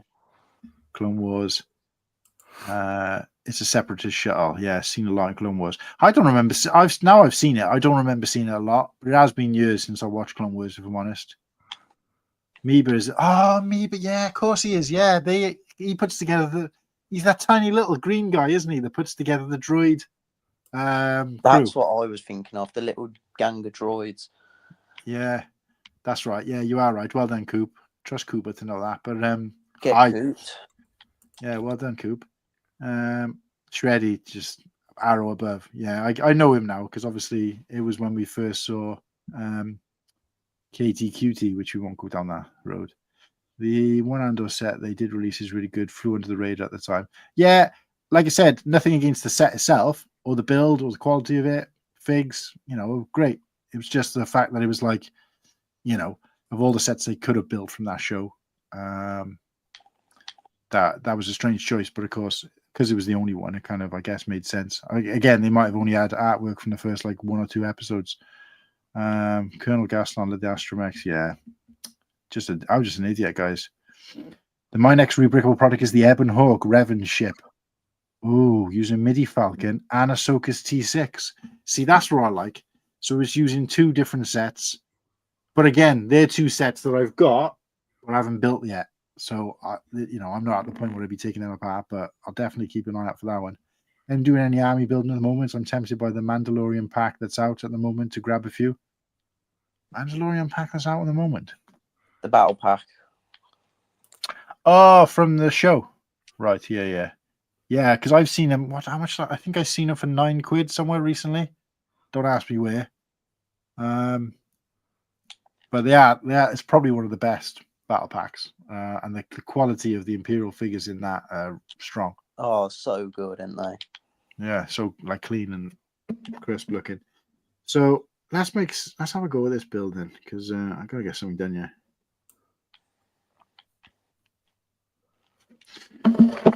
So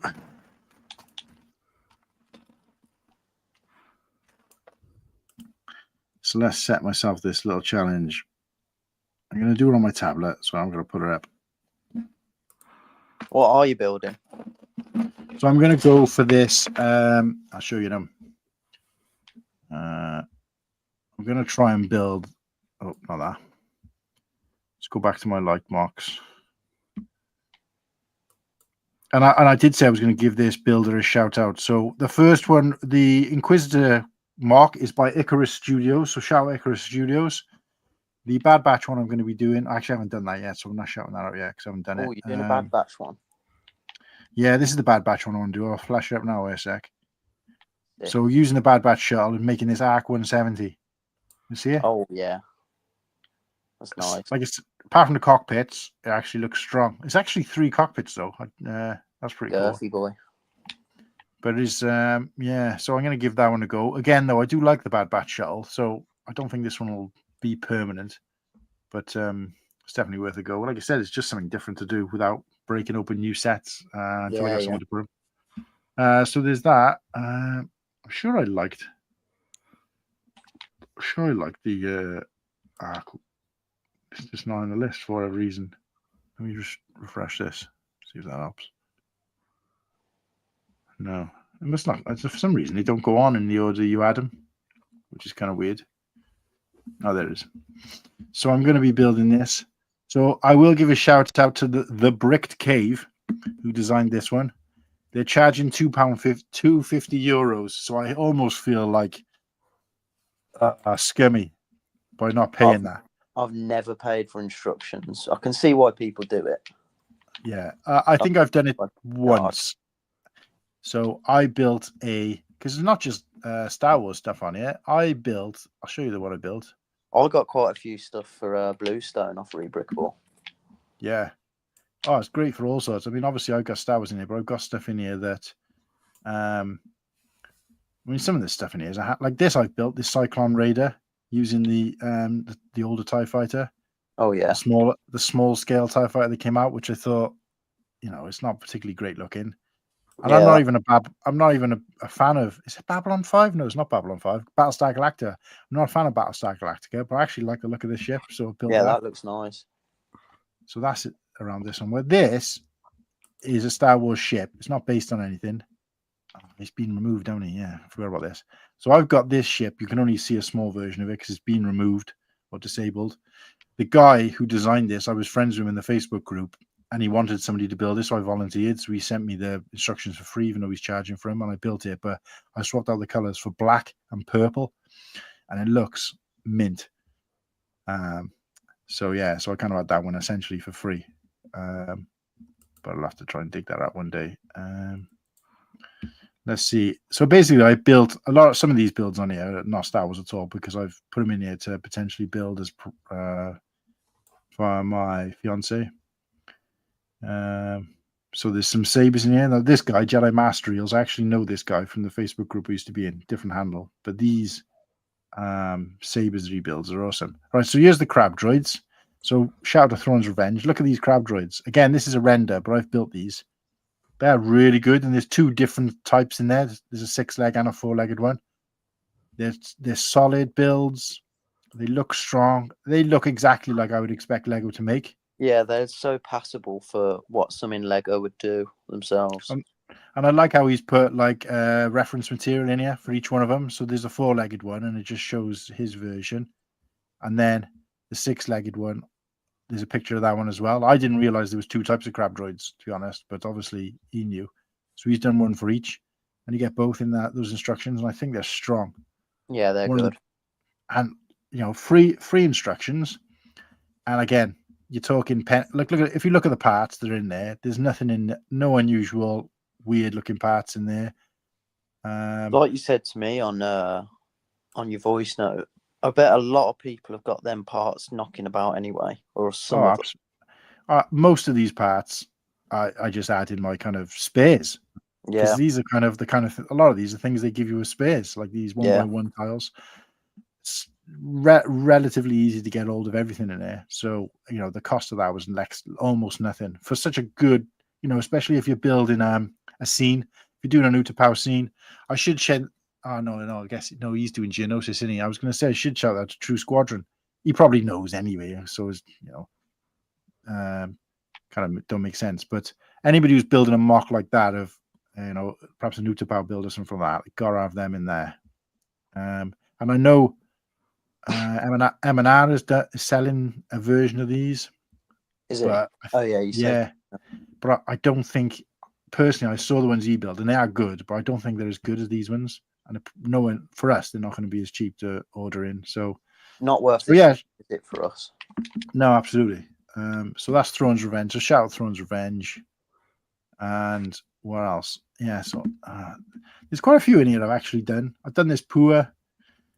Did that as like a stocking filler for my fiance a couple of years back. I've done this the child or Grogu. Is your fiance into Lego then? Yeah, definitely, 100%.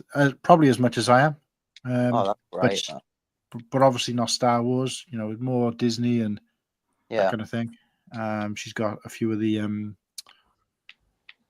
botanicals and things like that. I built this mini Porg. So basically, I just built this for her and put it in a little box and put it in a stocking as a stocking filler, just as like a cute little character. Yeah. But it ended up in my display anyway. But it was just something fun. And this is probably one of the things I've built that I like the most. So this is the head for the First Order ATST Raider, which is the set that comes with no head. One comes with no head. Yeah. So this guy has designed this and built it, and it fits on top of that head. You just got to take a few parts off, and it connects. That's class. And it actually I've built this, and it looks really good. Again, free instructions. Nothing. There's a few parts in this that are kind of expensive, like this dish piece. Yeah. And a couple of unusual pieces. But again, overall, I'd say probably this cost me about 10, 12 quid to order the parts that I didn't have, including postage. And then for that, I've got a First Order ATST that like practically nobody else will have had. if you call that a brag, I guess. But I've you know, seen I a just lot think, of people say that set, the one that doesn't come with the head, could be the worst set of all time.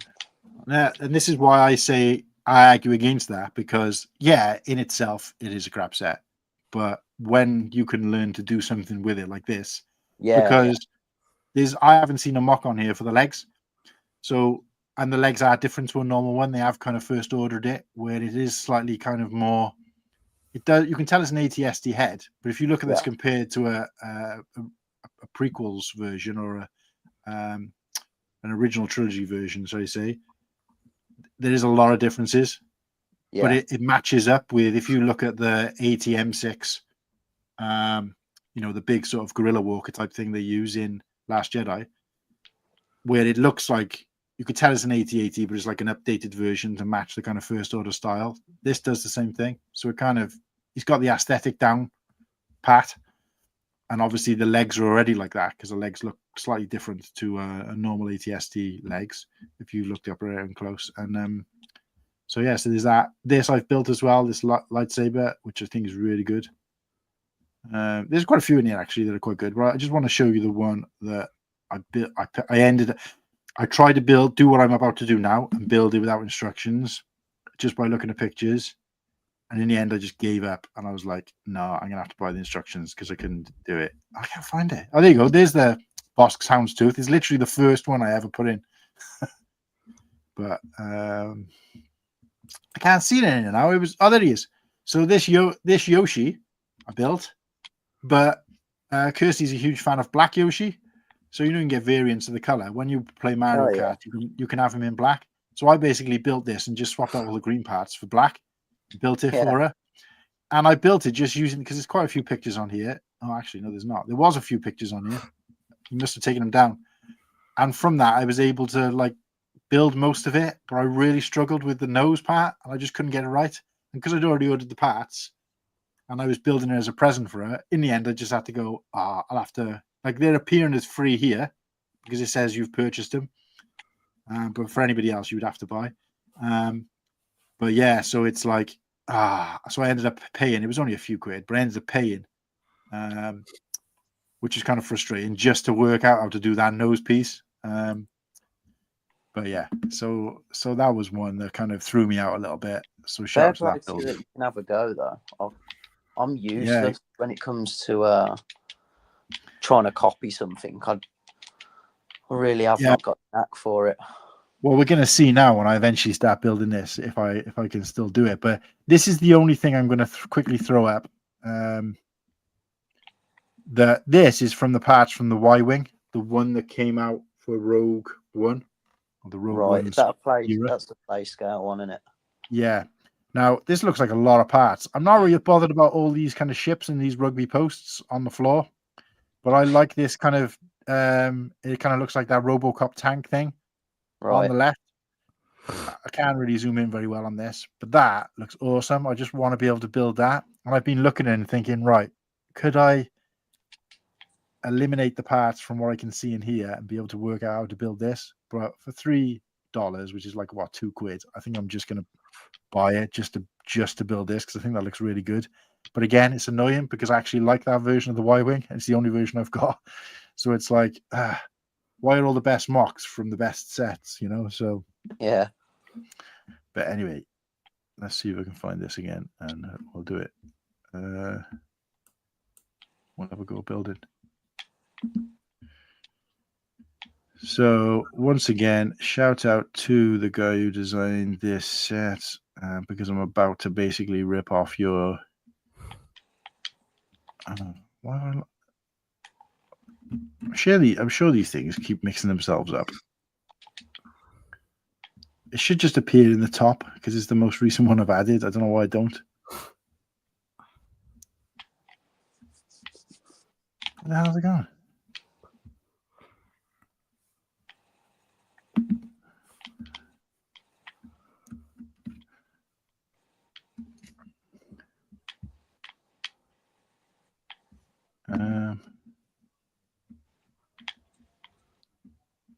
Oh no, it really is. I'm just being blind.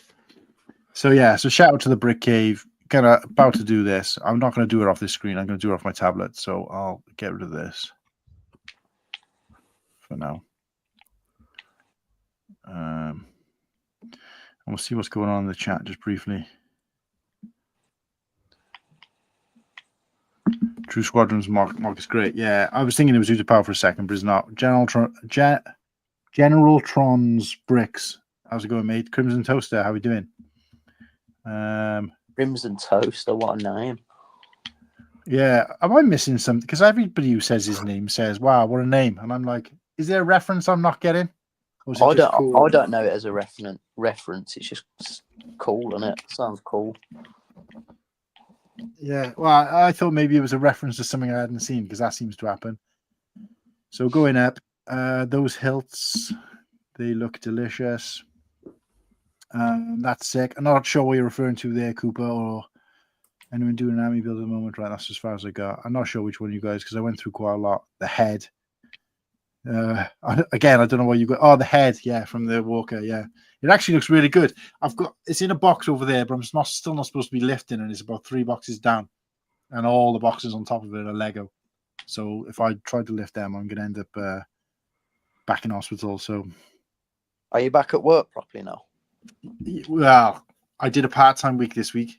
Yeah. I'm back to full-time next week. Yeah. And I'm kind of dreading it just because I've gotten so. I bet you're dreading it, ain't you? Yeah. Well, last year I was off. That was a completely different thing. But I was hospitalized, and that was because, I had sepsis or whatever. And that was different because it was a mental health thing, getting back into it, because I'd been through quite a bad experience. But I was keen to get back. And of course, I didn't have streaming last year. So I was literally knocking about in the house. We were living in a house last year that we were renting because we were waiting to move house. And we weren't particularly happy there. It was just a kind of stopgap. So we were miserable at home. And it was just an awful experience, just being in a house you don't like. Never unpacked properly, so everything was packed from our last house, waiting for the next one, and obviously went through a bit of a tough experience, being off work, not spoken to anyone, seen anyone, was ill all over Christmas to the point where I couldn't really enjoy it. So this was completely different, because I had live streaming, which really helped me, and it wasn't in my head; it was just purely physical. Yeah. I got used to this lifestyle of being like at home most of the time and enjoying Lego and enjoying my social life. So of course, going back, it's like, is there any way I can get paid the same but only still work part-time hours? It's been great. Starting to work at 10 and finishing at 4 every day. And it's like, so good. It's all right. You just got to win the lottery. Yeah. I keep saying that. I keep sitting in bed every morning and going, what do I do to win the lottery now? So I can phone work and go, yeah, not today, guys, or ever. Bye. I always say it to my missus, it's all right. One day we'll win the lottery. And she says, well, you need to start playing it first. That's what I was about to say. I don't think I've ever even played the lottery. So, so I got no chance, but I don't know. Right. So I'm going to start with trying to build this base, because that'll eliminate most of the pieces, hopefully. I'm already struggling to see how the hell he's done that. But, I can see. Right. Okay. So that's on there. So that must be on there. How many is that? But 1, 2, 3, 4, 5, 6, 7, 8. That's obviously not the right plate. Must be that way. So those are there. So whenever I do this, I just, like I said, eliminate as many pieces as I can with quick wins. Even if I don't build them. Like, for example, I can see the wings. I'm not going to want to build the wings just yet. But I can take all those pieces, especially on a ship like this where it's symmetrical. I can take the pieces for both sides, or look at one side, take all those pieces and put them to one side, so that it leaves me with less pieces to try and choose from to work out how he's built the rest. That's what I tend to do. It just kind of makes it a little bit easier. So that's kind of what I'm doing now. I'm just kind of trying to build up. I'll show you. I may as well show on the screen what I'm actually doing so you guys can see. Follow along with me. So, right. So there's the stand. Let me share that. Did you say you were playing? What did you say you were playing, Nimble? Battlefront 2. Is that because I haven't played them, but from what I've heard, it's a game that was really good, but when the second one came out, it was better. This is the most modern version of Battlefront, which I think is 2017, and I've only Right. just started playing it again after probably 5 years, and I love it for what it is. But I don't know whether it's just because I've got nostalgia goggles for it. Yeah, because I didn't really grow. I mean, I played a lot of Star Wars games when I was younger, but they were completely different to the type of games that are out now. It was like, the graphics were crap at that point. Yeah. So, But at the time, you're playing them games and you're thinking, "Wow, these graphics are amazing." yeah, how can it ever get better than this? Yeah. Right. So hopefully that should stay up now because it's on automatic scroll. But that should show you now, guys, what it is I'm actually building. So this is the part I'm working from the bottom up on this. So this is relatively easy based on. I mean, if you were trying to build that with a bunch of parts, you might struggle. But because I'm limited, because I've only got these parts, it does make it quite easy. The bit I'm struggling with now at the moment is where this kind of red sloped 2x6, I guess, is inside there. That looks like grey piece, but I can't actually see what it is. I'm thinking it must have Technic in to be able to attach this, but there aren't any grey pieces that have got bars in, so I'm guessing maybe not. So I'm just going to put two 1x6s in dark grey, which I have got, and then work backwards from there. So then I got to put these.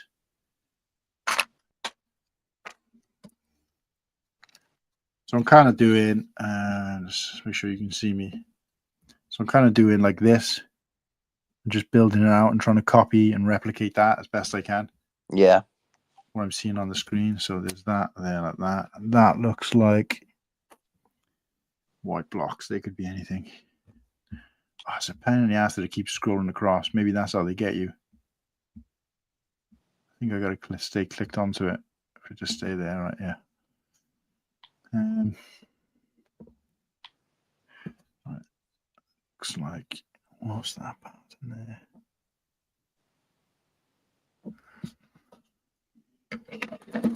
So yeah, I can't really work out what's going on there. So I'm going to again just eliminate a load of pieces.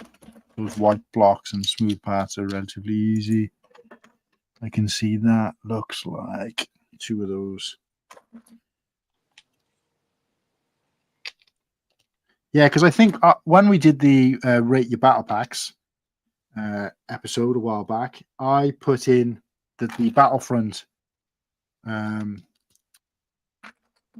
battle pack, if you like, that came out as one of my favorites. Yeah. Even though I've not played the game, just because I really rated the build. That's with build, battle packs. the Not figures many of them now have good builds, do they? No, that's it. But on that one, I don't know why I said the build. I meant like the actual battle pack and the figures themselves look good. Oh, right, okay. The build was okay, but I thought the figures were pretty cool. The black and sort of red troopers. Yeah. Obviously, I don't know how much they appear in the show in the game, but did you play the Lego Star Wars games? No, not until the newest one, Skywalker Saga. I've never really had any experience in them at all. So again, it's just something I've not kind of missed out on. I'm just trying to think what the game is I played when I was really young. I think it might have been on the 64, Nintendo 64, where you've got to like harpoon the legs. And I mean, you look at the graphics on that now, and it just looks shocking compared to what's out at the moment. But at the time, I remember it looking amazing, or I thought it looked amazing. Right. Okay. So what part must that be? Ah, right. I can see.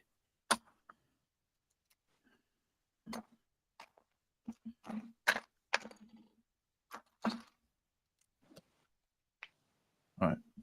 I'll leave that there. I'll go to there. Right.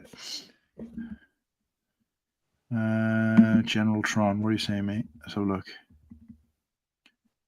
Building is fun. Lots of possible wild designs. Yeah. Got to be in to win it, boys. Absolutely, 100%, mate. I'm wrong. It was from the third Iron Man movie. Oh, I've missed something. Let's go back. or GT.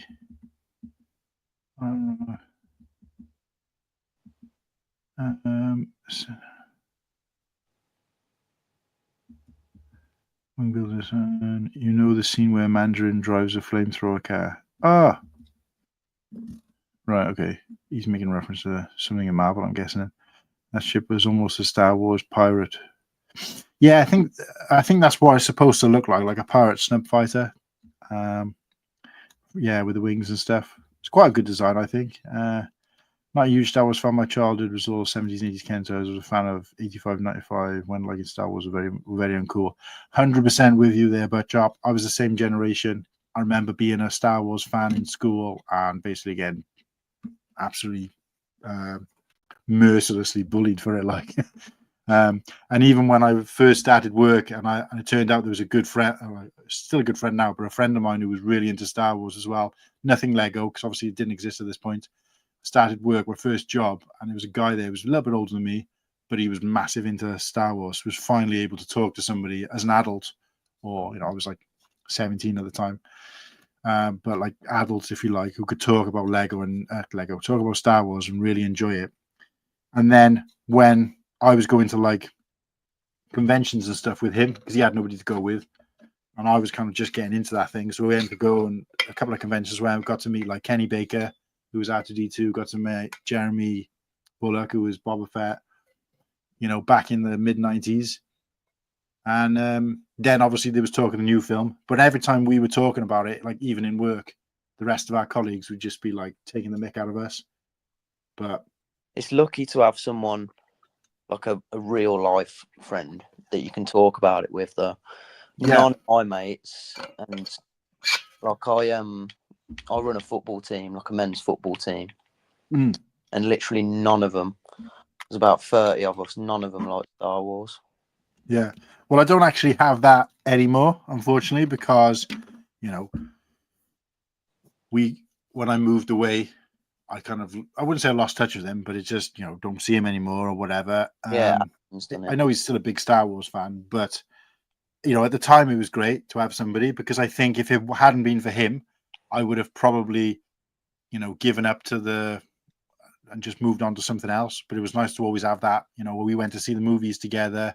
Yeah. And obviously, within our kind of friend group, then it kind of started building with other people with Star Wars sort of fans. And then, of course, when the prequels came out, obviously we went to see them because they re-released the special edition in the sort of 97, 98, and we went and saw those together. And it was just like me and him. He had a few friends who were into Star Wars, but not as much as him. And I was kind of similar kind of thing. And then that was it then. It ended up being like, once the prequels came out, there was like all of a sudden people who we worked with who used to take the mick out of us before were all of a sudden fans of Star Wars. And they're like, oh yeah, we're into it as well. And I'm like, a couple of years ago, you're making fun of us now. Yeah. And of course, it seemed to grow. But he kept saying to me all the time, he was like, these people are only coming out of the woodwork now because they know what Star Wars is and they're classing themselves as fans. He said, whereas me and you have never stopped being fans of it. So yeah, like where people talk about a dark age with Lego, yes, I don't think I really had a dark age with Star Wars Lego because when I got into it was the first time I got into it. But I definitely had a dark age with Lego because obviously, like most people, I stopped playing with it as a kid. And because there was no Star Wars Lego, as an adult, there wasn't, as I got like late teens, there was no Lego that was for adults at that point at all.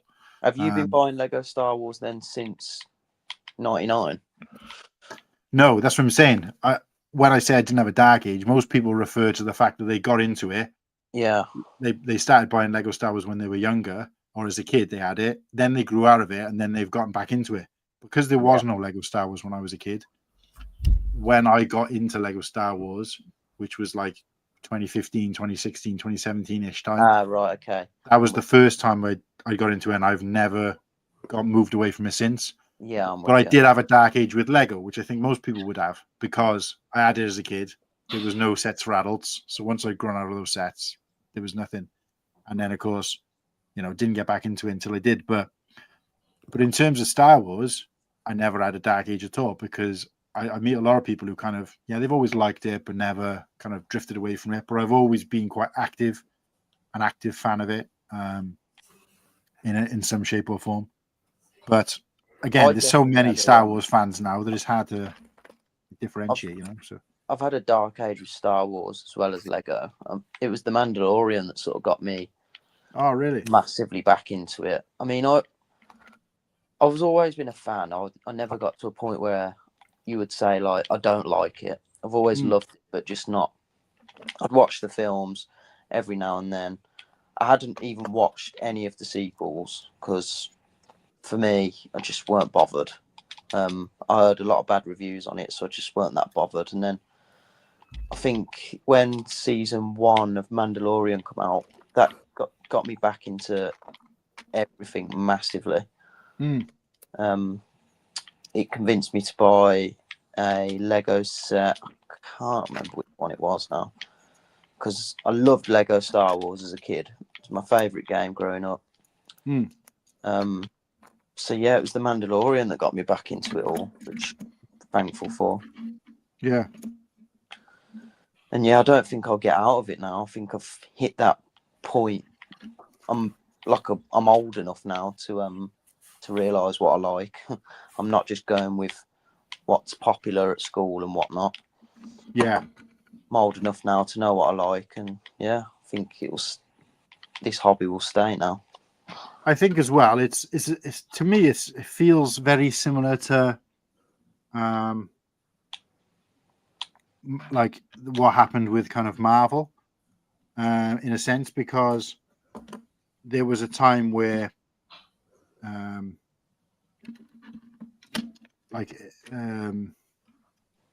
Lego wasn't. Marvel wasn't cool. It was kind of like a nerdy thing. Yeah. That might not be in your sort of from your experience, but like if you kind of go back to like the 90s and early 2000s, before we'd had this kind of Marvel renaissance, if you like, or whatever you want to call it. There was the only sort of material that was out there for Marvel was some really shit movies and comics, I suppose. And the comics, and if you read comics, it's frowned upon in it. Yeah, back then, like not now, but back then, if you read comics, you were like a complete nerd, like. Yeah. And so it's kind of to me it seems it's very, very similar situation, because a lot of people like I wasn't. I did read comics, but I was more into kind of Judge Dredd and stuff like that. But I never. There was people out there who were obviously reading comics that whole time, and then when Marvel had a bit of a comeback, if you like, these people were already on board with it. So I kind of understand that, because that's what I was like with Star Wars, where I was kind of into it long before people, like before the general population got back into it, if that makes sense. Yeah, I'm with you. But it was nice to see it, because I went to these kind of conventions and sort of met, let's say, Jeremy Bulloch, who was the original Boba Fett, and I paid like a $5 to meet him, have a chat with him. Okay, it was a $5 in the late 90s, was probably a lot more than it is now, but still, a $5 to meet him. Isn't it? Yeah, so I met him. I had something signed. Had a Polaroid with him, which he signed the Polaroid, and he had like cards of his own, different cards, and he signed one of them. So effectively, I got like 3 signatures, a photo, and a meet and greet with him for £5, which you're talking hundreds now for that kind of thing. Yeah, it's bang on that, isn't it? But like I said, at the time, that was, I think I only paid a little bit more than that. I think I might have paid £10 for Kenny Baker, and for that it was like an interaction, a chat, and he had like an A3 poster of himself, and you could choose one for the price, and he signed it and had a chat with you, and it was like, you never get something like that these days. So nah. But have you ever done a Star Wars celebration? Yeah, I did a celebration in what year was it? Would have been 2023. Yeah. Oh yeah, the one in London. That's right. Yeah, I did that one. Did you get one of the little celebration Lego tiles? No, because I was a little bit frustrated about this, actually, because they were really they were really reserved with it. So they didn't.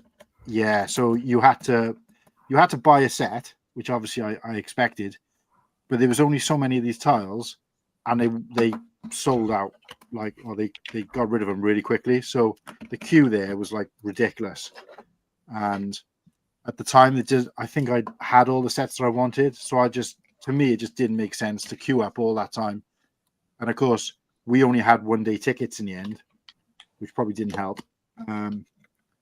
We originally bought the 5-day passes, and then because of like financial situations, we decided we were going to just put it down to 1 day instead, and took my daughter along. Yeah. And yes, we all went up there for the day and came back the same day. But I think they were limited to how many they gave out per day, and I didn't want to like waste most of my day in this queue. Yeah. So I was just like, nah, leave it. And I knew I'd be able to get it on the secondhand market afterwards, which is what I did. So yeah, I think I ended up picking one up on the secondhand market. I think it was on eBay, I think, or something like that. I can't remember. Yeah, Like, I didn't go to the celebration, but I got one of them tiles. I just bought one off eBay because I thought. Yeah, the same. I can't remember how much I paid. Maybe a 10 or something like that. It's not a lot. I had anything really.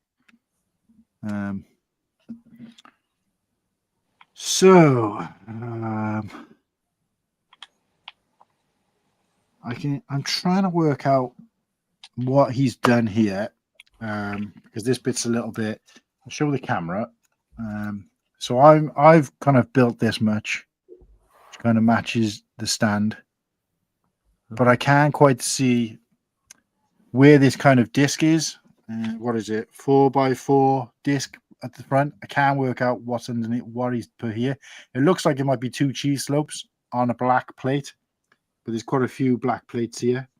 But it looks like a 1 white and 1 red. It looks like it's probably all he had left. Cheese slope, just to stop this from. It probably is a cheese slope because like the angle of like the stand. Yeah, but because the wheels are there, right. it doesn't really need it. So Yeah. what I'm saying is I can carry on with the build and then see what I'm left with, because it's the black plates that because there's a couple of different size black plates that it could be. Because you can't maybe not see it on here, but those cheese slopes are sitting on a black plate before the base plate. But I don't know. I'm not sure which one I want to sacrifice at this point. I don't really need it because this isn't going anywhere. So that's the kind of base done. And I got to be honest, looking at the pieces I've got left, I don't know how there's going to be enough pieces there to build this ship. But I'm gonna have a go. Yeah, I feel like the main thing I'll have issues with is like the sort of structure underneath, since there isn't really like any sort of rear view like photos of the build. Yeah, really like front view photos. I guess there is that, but like, you can't really see too much. Yeah, but what I'm going to do with this is I'm going to use this to eliminate as many pieces as possible where I know exactly what it is, so that it leaves me with a limitation on what else it could be. And obviously I could start building it as well, so I can do this kind of wing structure quite easily based on that picture there. Also, yeah, what's good? This is hello there. Yeah, sorry because I'm trying to look at 2 screens at once. I might miss chat, so I do apologize if you see anybody pop in. Let me know, guys. Yeah, Zizu, how's it going?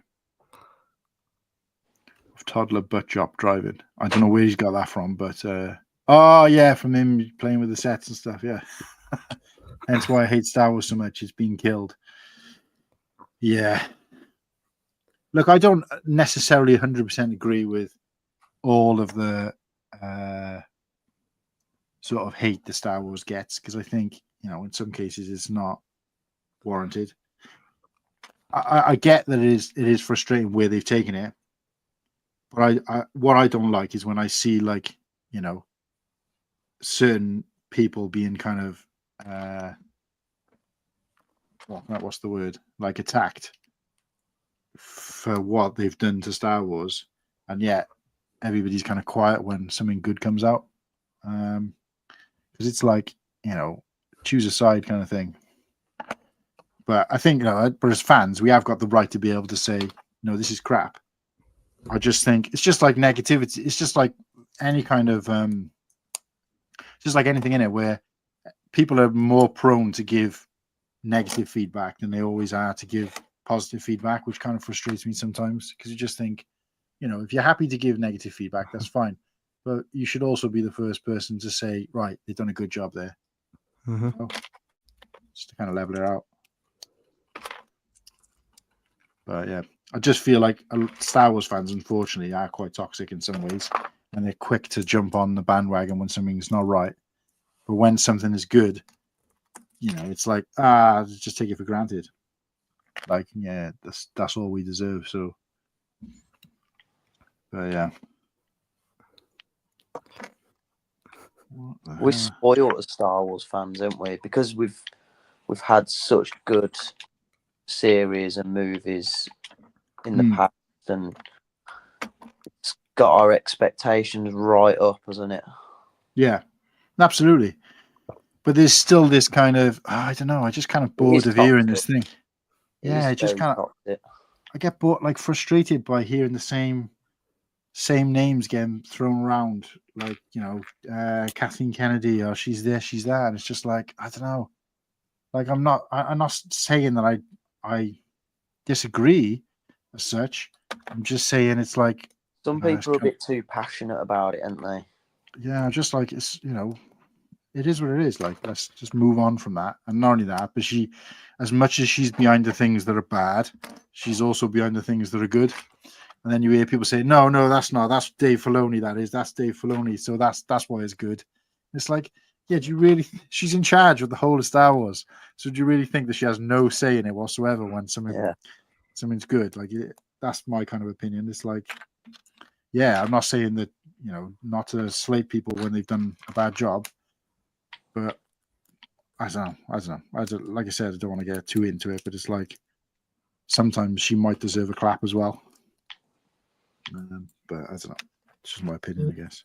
I think 2024 wasn't a bad year for Star Wars. I mean, obviously, apart from Acolyte, which I admit I really didn't like that myself. Really? But Bad Batch was So Bad Batch was 2024, wasn't it? And Skeleton Crew. I thought both of them were brilliant. Yeah. Yeah, Skeleton Crew was definitely surprising.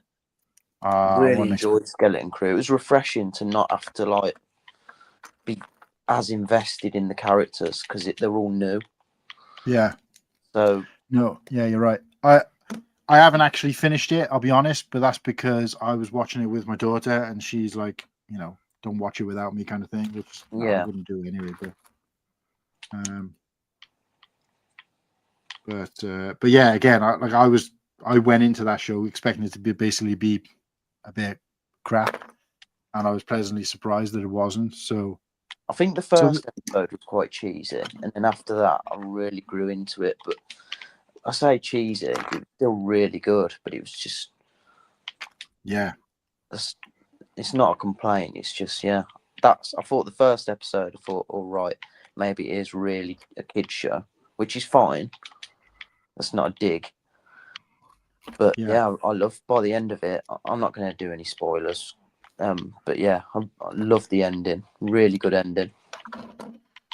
But again, this is what I'm saying, is that, like, where's the...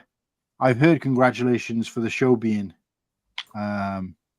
good, but I haven't heard, like, yay, such and such did a good job of this or whatever. I'm not saying that's necessarily what you want to hear, but when they'd be quick to say if it was the other way around, So it's like, come on, give and take kind of thing.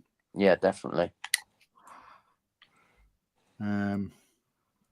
But no, like I said, because it was a kid's show, like you say, I think everybody was kind of expecting it to be kind of a bit crap, but I thoroughly enjoyed it from what I've seen so far, obviously. So it just gets better as well, I think. No, it's in my opinion, but I think it does just get better. I just hope it gets season 2, because I saw that although the ratings were really high, the viewers' numbers were really low. So I don't know whether that will play an important factor in whether it gets a season 2 or not. Yeah.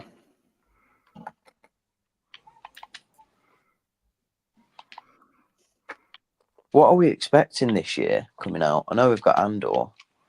We got anything else big?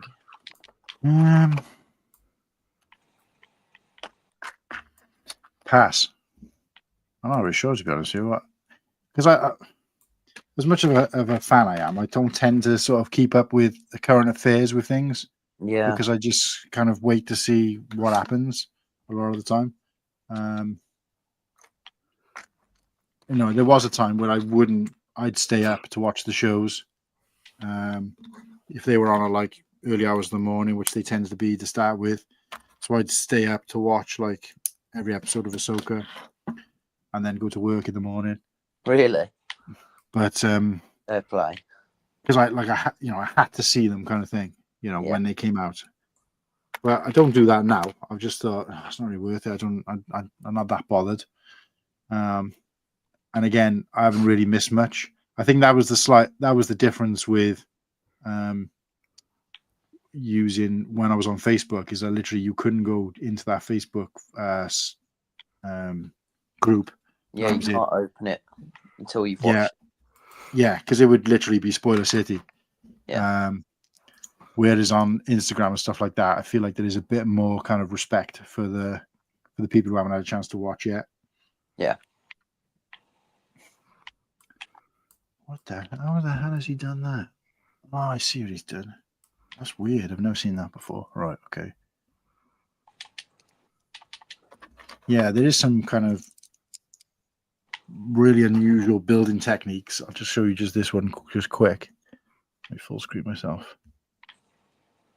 Joel, mate, I know if you're still there. Sorry that it's all kind of Star Wars talk, mate. I know you're not a I'm definitely not just doom scrolling in the background. Hey, you do what you want to do, mate. I'm appreciate you being here anyway. What's your theme then, Joel's? Just anything Lego, I guess. Like I've watched like the original Star Wars films, and that's kind of it with Star Wars. Yeah. But, yeah. Other than that, it's just kind of anything really. I'm more into like the building techniques and stuff. Oh right. Yes. Okay. So I've actually met Joel in I was going to say in real life then, but is it? Would that be? It is technically real life. I mean, so we've met. Yeah. So we've met. At a convention. I volunteered. I went to a convention the year before last, and I really thoroughly enjoyed it. But I took my daughter. But this following year, I was kind of going on my own, and I don't know whether I would have. There was enough there to kind of spend the day. So I just thought, well, I'd seen adverts from looking for people to volunteer to work at the convention. I thought, well, that's kind of more up my alley. Yeah, I'll still get to see everything, but I'll feel like I'm of use to people as well, and I kind of interacting with people and stuff a bit more. And also, I don't mind saying this, but I thought there might be a better opportunity to kind of have a kind of first-hand experience of a few things. So speak to a couple of like the mock builders, and if you're a member of staff there, you get a certain kind of level of I don't know how to put it, but you kind of get a certain level of kind of VIP to it, if that makes sense, because you're, a member of the staff, and just getting involved in that way. So I thought that'd be a good opportunity. So anyway, it just so happens I'd already kind of knew of Joel from, I think I'd seen him on Oaktown Street. Yeah. You hadn't been on the Cool Hand show at that point, did you? No, this was before that. No, it was definitely after, because I know Oaktown invited me on after the Brain Rot video, I think. And then that was around September time, I think. Yeah, and this was kind of October, wasn't it? Mid-October. Yeah, that's when the convention was. I think it was on the week after the convention. Yeah, it wasn't that. Yeah, it was around about that. So I was I was working at this convention and just kind of standing there because it was my first time working at one. I mean, I say that I've only done 2 now, but I got a load planned for this year, which I'm going to be volunteering at. And I just kind of see him walk in with a bunch of like boxes and stuff. I'm like, wait, I recognize that guy. And I could see us just kind of looking at each other as if to say, wait, I know you. Oh, this is weird. This is like real life meeting of somebody I knew from the community, just vaguely. So we had a quick chat, but obviously you were displaying, I was working, so we did bump into each other a few times throughout the day. And but yeah, so like if I have to explain Joel's kind of thing, is that he's a mock builder, but he focuses quite heavily on like what was how you can probably explain it better, Joel. It's like kind of terrain and stuff like that. How he does kind of It's makes just like kind of grass and anything really. Like I go for like more of like the techniques. yeah, It's like- Nimble. Have check that out. Look, That's just kind of see like a good sort of like example, just like more so like techniques and Oh random wow, stuff. yeah. let me make it a bit bigger. Yeah, there you go. So Yeah, this is the Swampert one. You might be able to see a few like behind me. They're just kind of on that sort of worktop. And there's Yeah, also yeah. a random hut which is there as well. But yeah, it's just they're not based on anything. It's just kind of random stuff I think of. Yeah, but No, that it's great, sometimes, mate. well, I just say sometimes in every occasion that's better because you've got no frame of reference. Mhm. So of Yeah, course kind of.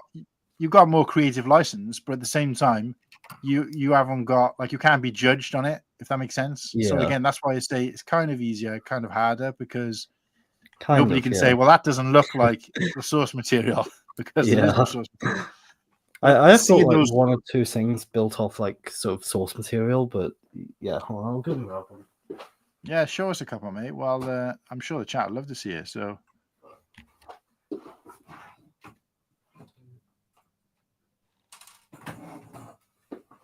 Yeah, so this was the Tokyo Ghoul one, which is based off like an anime. I doubt anyone will know you will know what that is, but yeah, this is like an example of a mock that's like based off something. Yeah, That's it. I had no clue what that was, but I Yeah. watched.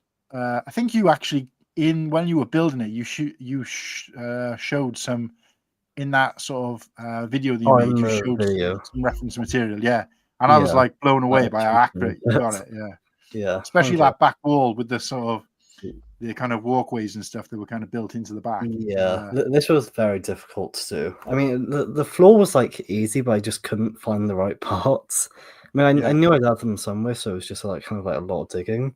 But yeah, the I back just like wall the was way like you 4 studs.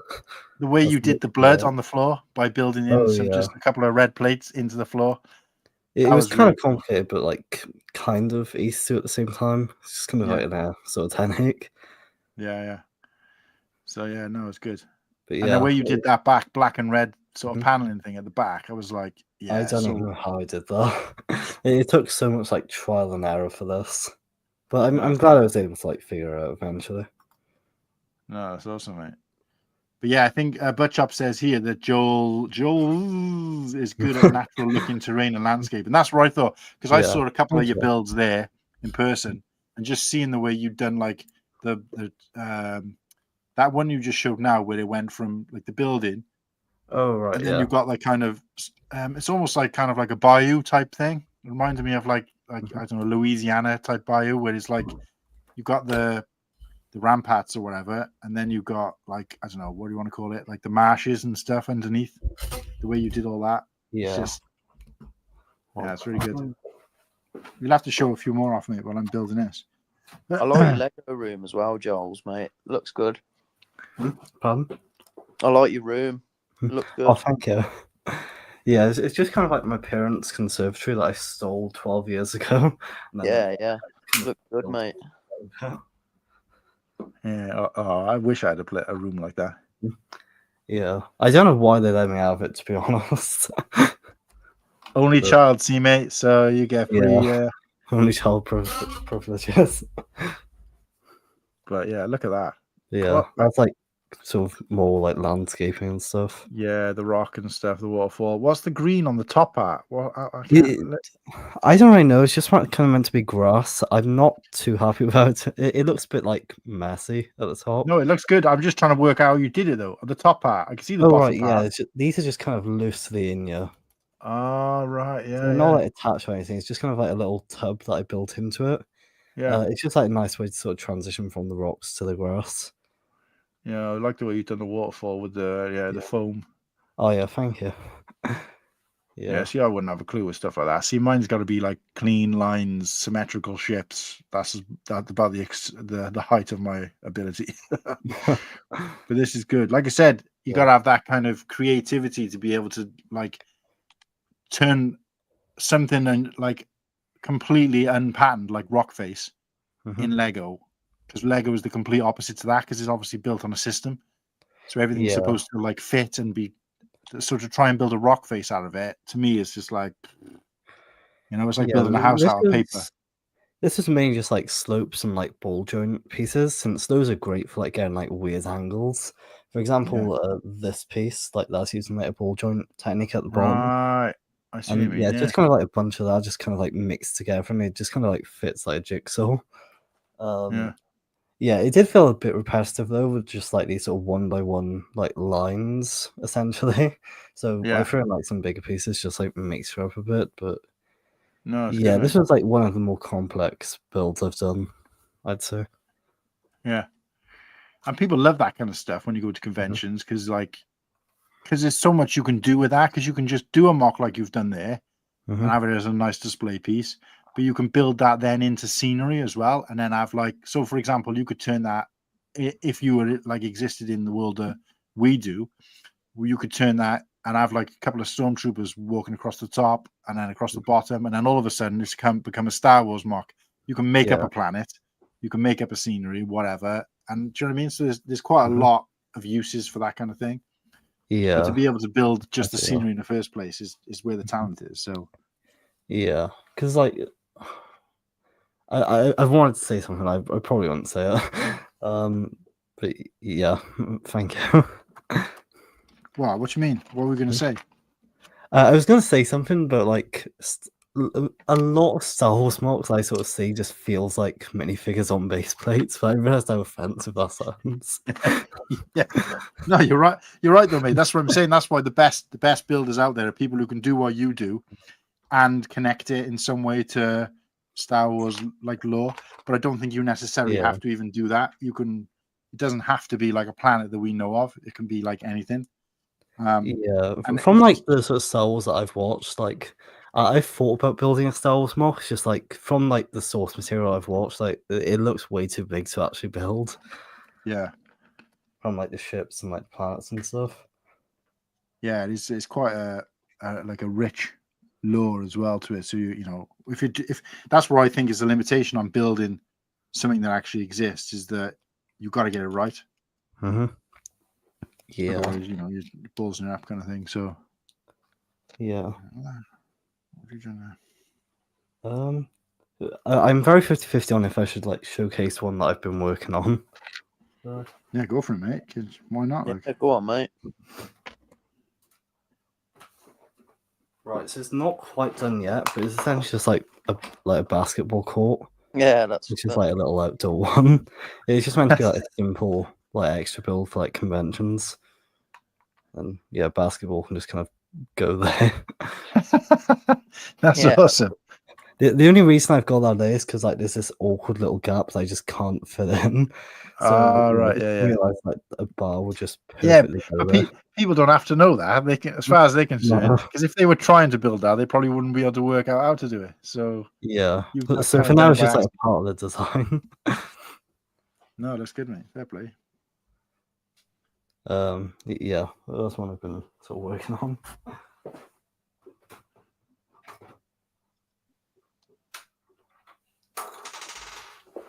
RIP the ball. No clue where that went.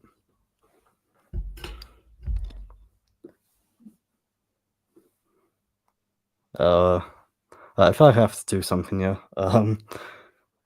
Crap, what have I been working on?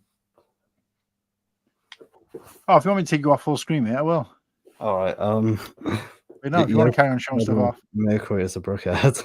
Ah, that's amazing. My fiance is a massive Freddie Mercury fan. I'm a massive. Oh, really? Oh, I am. Throw up that other one with the Tash that you made as well, mate. Nimble on. That's Oh, God. check this one out, Nimble. You can show Alright. it here, mate. People, this is a part of history. Is Yeah, yes, a certain someone as a brickhead. yeah, it's good, mate. It's Yeah. quite great. I mean, it's a character that exists out there. I don't know. Obviously, Mhm. Lego would never do that, but Oh no, they never. yeah, Someone's got to. Yeah, someone had to. I mean, at the end of the day, just showing off creativity. I mean, I've seen people building like. There was a kid who came into my shop today. He must have been about 4, and he was wearing a Chucky t-shirt.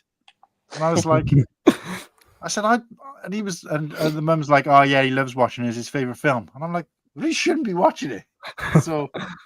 So I think, when it comes to stuff like that, whatever, like people are old and people should be old enough. People are old enough to have a little bit of a sense of humour nowadays, aren't they? Mm-hmm. But yeah.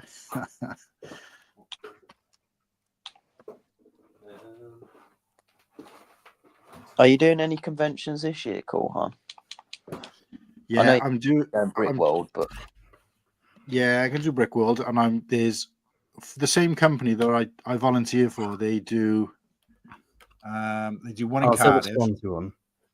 Yeah, they do one in Cardiff. Well, last year they only did one in Cardiff in Wales, but this year they're doing based on the dates they've given me, not that they've publicised, but the dates they've given me. There's going to be 2 in Swansea, 2 in Cardiff, and 1 in Newport, which are all like relatively easy and close because they're kind of central in Wales. I mean, it's weird in Wales because the central part of Wales basically runs across the bottom of Wales, and then there's kind of nothing in the middle, and then there's busyness across the top, but not to the point where you'd have conventions and stuff there. So like South Wales is basically the south of Wales is basically where everything's at. But that's one thing I did notice though from like looking at like a map of Wales. Like the middle is just so empty.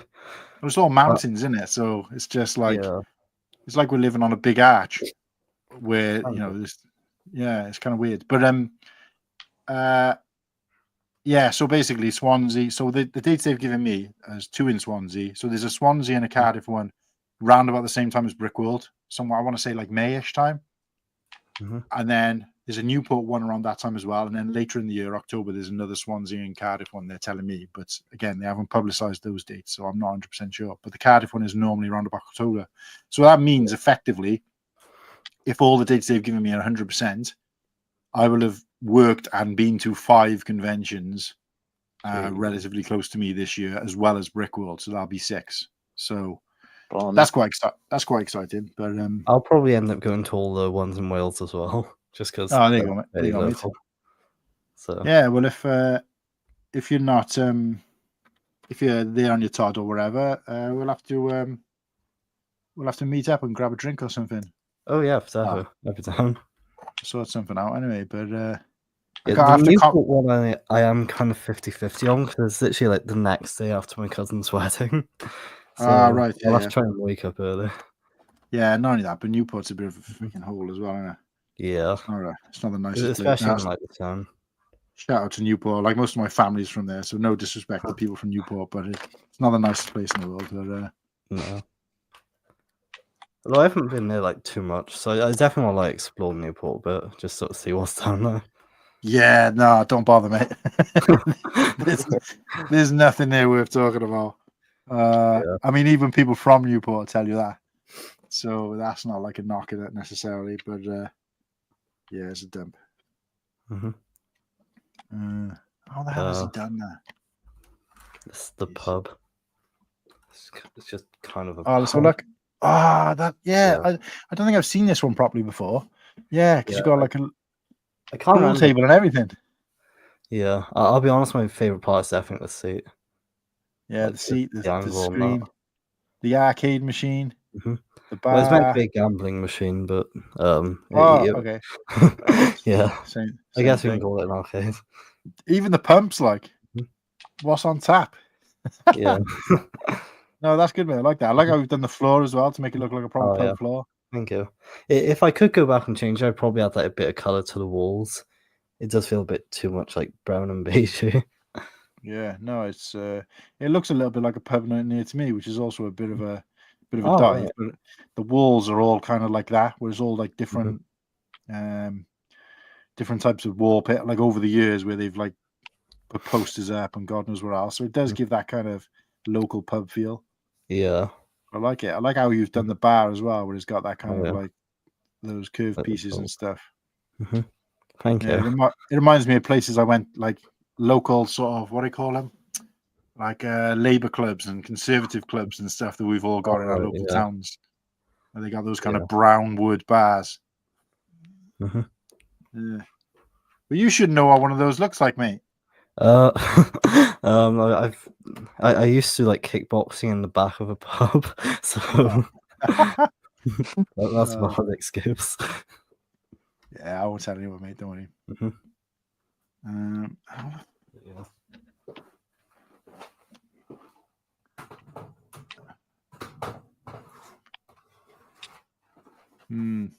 So yeah, those are like a few of like my mocks. Yeah, you got some good stuff there, mate. Fair play. Yeah, thank you. Yeah, I definitely want to build like a few more this year. I've got some ideas. I have Right. one idea for a mock, but I just don't know if it's like realistically like possible.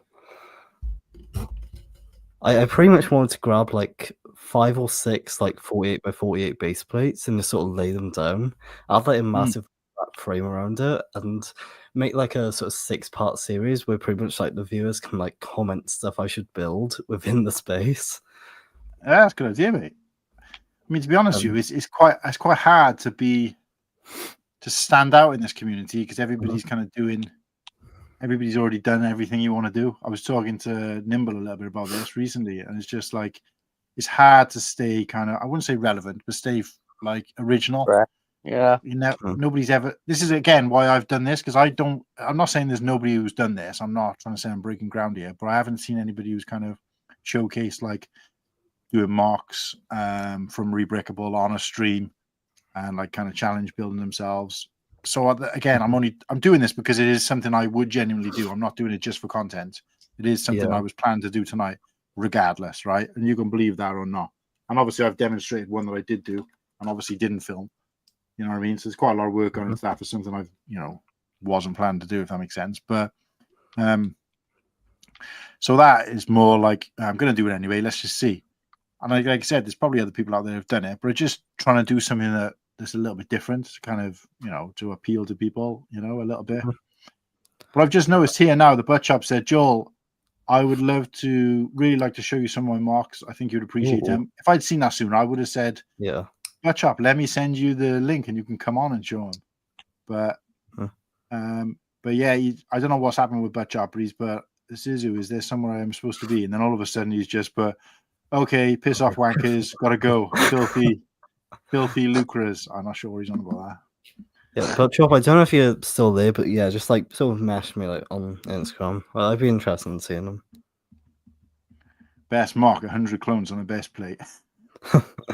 Yeah, that's you're right. That's where I see a lot of loads of people like, I've got 500 of this. And again, I'm not knocking it because some people might be watching what I'm doing and thinking that's boring. Why would anybody want to see that? That's fair enough. And obviously, everything is subjective in this community. But I just see so many posts. Again, if I'm honest, not so much now, but a while back, where everybody was like, I bought 500 of the 501st, and here's all my clones lined up.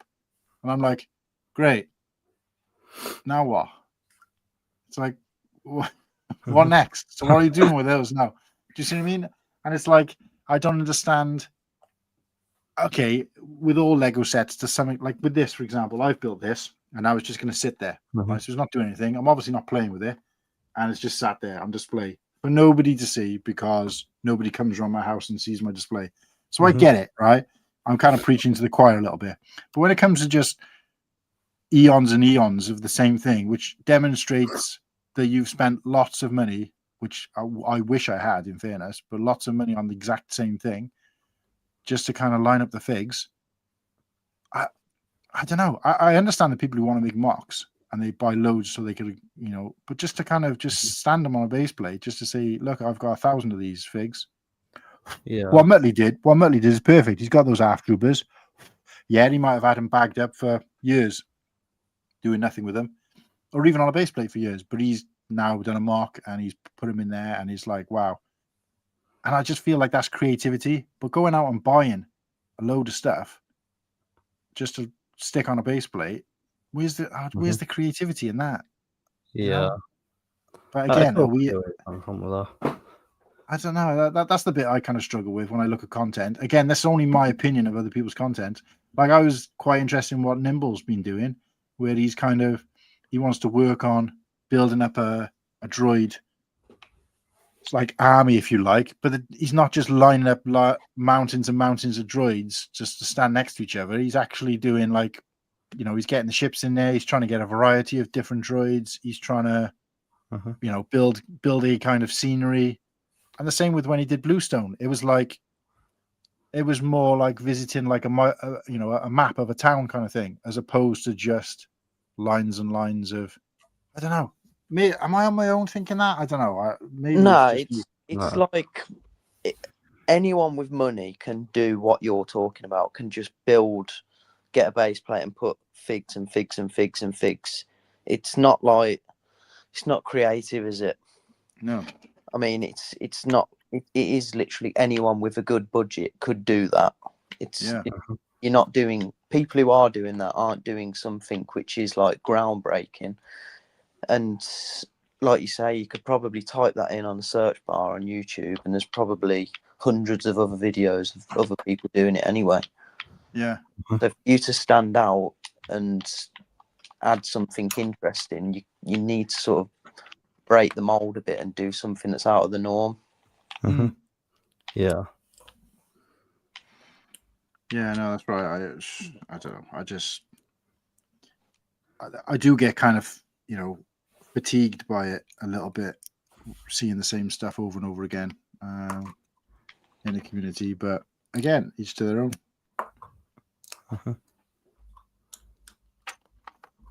But to me, I think there's a difference in showing off something you've made, like the sets you just showed us then. There's a huge difference between showing that off and showing off. This is how much money I've got, and this is how much I can spend on buying the same figure over and over again. Yeah, and I know which I prefer. So.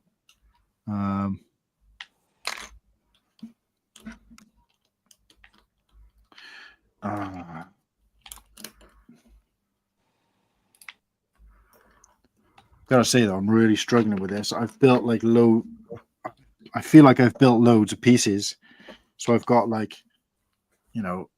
bits like this, which I know is the wing, and lots of little chunks of pieces. But I'm really struggling to work out how he's put them together, like how he's kind of. I think what you were saying originally, Joel, where it's like, how is he, like the actual structure, the main structure underneath. I don't even think I need to see the back. I think I can work out the back. I need a shot from underneath. Yeah, that's where I'm struggling. I gotta say, because it's just like I can't work out how he's done some of this. So if you just sort of took like every piece you can see like from the front and just put it to size, and then just trying to like sort of fiddle with like the pieces to like try and make a like some form of like structure to put them on. Yeah. Well, that's kind of what I'm trying to do, but I've just noticed that I've got one thing wrong here, and now I can see how he's done it. I got it the wrong way around, so that should be over there. Again, it doesn't probably make the best content, and watching me fumble my way through this, but just thought it was something different. It's really difficult to concentrate on that and what's going on the screen, and stay active with the chat. But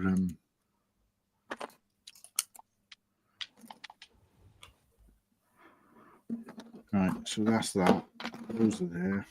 Have you got any sneak previews for tomorrow's Cool Hang episode? No, to be honest with you, I haven't done any prep work in terms of what we're going to discuss, but Garrett, aka Brick by Brick Together, is the guest. Yeah. So he's going to be. I got to know him quite a bit during the 48-hour stream because he volunteer. I got chatting with him after he'd been on the Christmas ACOB show. Right. I kind of got chatting with him a little bit after that, just sort of privately.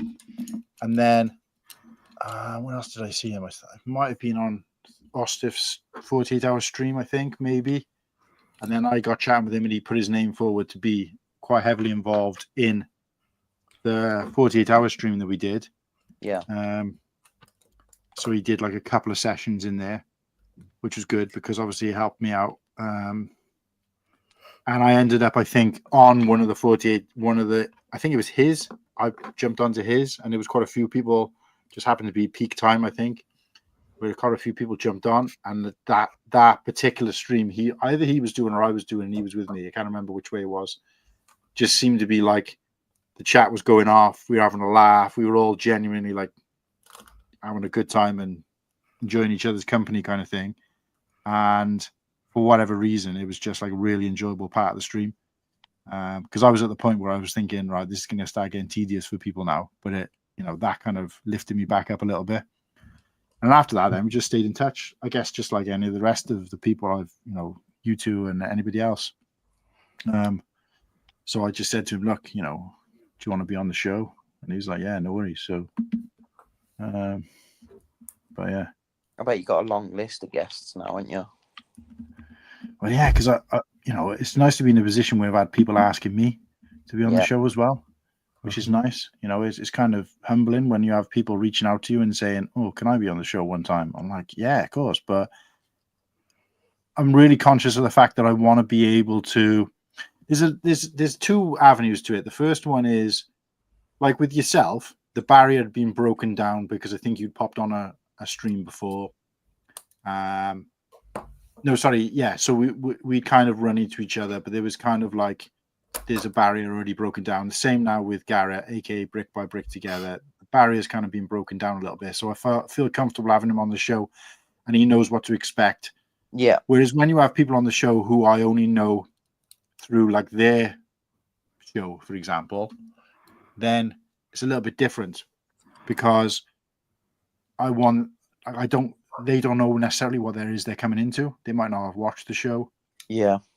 And I don't want them to come and be like, what the hell is this? What's going on here? This isn't my normal thing. And I just want to make sure that I've prepped it to the point. Like with Garrett, I know him enough to be able to just kind of ride with it. He's quite relaxed with that. I dare say everybody is. But for example, like I was in a stream with Shy and I was talking to him about it and I mentioned it and he said, yeah, I can't remember. No, he was in the chat, sorry. And he said, yeah, I'd definitely be up for coming on or something along those lines. I can't remember exactly what he said, but he alluded to the fact he'd be up for it. But I'm thinking, right, I ain't just going to throw together a show and ask him to be on without making sure I've prepped something that makes his time worthwhile, if that makes sense. Yeah, you sort of want the show not based on them, but you get what I'm trying to say, based around what they do. Yeah. Mm-hmm. Fit so he's for them big in, so they enjoy it. Absolutely. So I need them to feel as if they've come and their time has been appreciated by the panel and the guests, but also that, and that's not to say that I don't do that for every member, but like I wouldn't have had you on the show without watching your Bluestone videos, knowing a little bit about that kind of area of Lego and being able to at least keep a conversation, even though that conversation is driven by you because it's your. So like, for example, when I go onto the Full of Brick show, they're not Star Wars orientated, but they'll need to know at least some of it because I'll be the one. I'm assuming that's what they're going to talk about. Might want to talk about the 48-hour stream charity thing. I obviously know all that information, but they're going to have wanted to know a little bit about it. Yeah, you like to think. And I want to be the same. So let's use Cheyenne as an example. If he's going to come on the show, I want to be able to show that, he's going to feel comfortable. He's going to not feel like he's outside this kind of because the problem is that the longer the show goes on, and I've noticed this with ACOP, the longer the show goes on, the more sort of they become like there's lots of in jokes and things like that. So if somebody coming in who's not as familiar would be like, feel a little bit out of place on the panel, and I feel like we have that as well. And I remember watching back when Fit Lego Guy was on the show, and I remember watching it back and thinking, I felt like I did him a disservice because we were all sort of having all these inside jokes between each other because we knew each other well, and he was totally on the outside of that. Now, since then, obviously, he's been involved in. I've been on his streams. He's been on a couple more and whatever, and we've got to know each other, and he kind of understands. But at that point, I don't think he did know us well enough, and you could just see he's just like, "What the hell's going on? I don't understand these jokes. I don't understand what they're talking about." And I just felt sorry for the guy because I felt like we kind of almost left him out. So there's a little bit of that, and I don't want people to feel that way. So, like I said, it's easy for someone like Brick by Brick Together to come on because I know enough about him to be comfortable with what he's expecting, the in jokes, all that kind of stuff, the lore of the show, whatever. Yeah, you don't have to force any conversation, do you? It's absolutely, yeah. Just feels natural. Easy for both of you, isn't it? 100%. That's kind of my sort of realm of thought with it. But of course, with anybody else, I'm going to be like, okay, it's just the same as when Tyler said he wants to be on the show. I was like, great, can't wait to have you on. But, we kind of almost need to roll out the red carpet first because I know he doesn't go in it. Yeah, exactly. Like I said, I know that he's not so far up his ass that he's not going to be like, I completely understand what you're thinking. It's like, because he's not going to be bothered in a sense, like you say, he's not up his own arse. He don't care about his own name, but like his name in like our Lego world, it's massive, isn't it? Yeah. So to us, it is like having a celebrity on the show. No, that's right. And like I said, I think that my way of thinking of it is if he's going to be on the show, I can't fuck it up. I gotta do right by him, kind of thing. Yeah. And that's for the viewers as well, so they're not going to want to be like, right, oh my god, this show that I watch every week is not finally, but has got somebody quite big on there. Yeah. And then, and they'd be like, I can't believe you had Tyler on. You didn't ask him about this, and you didn't say this, and you didn't mention that. And I'd be like, yeah, you're right. I kind of dropped the ball there. Do you know what I mean? That's kind of where I'm going with it. I get where you're coming from.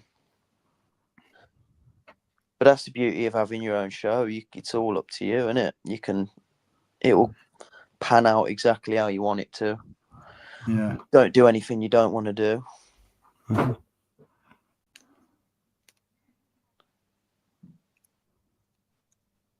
Yeah, it's good. I think when you made the decision to do it weekly, that was a good decision for you guys because, like you say, I think consistency is key, and that's.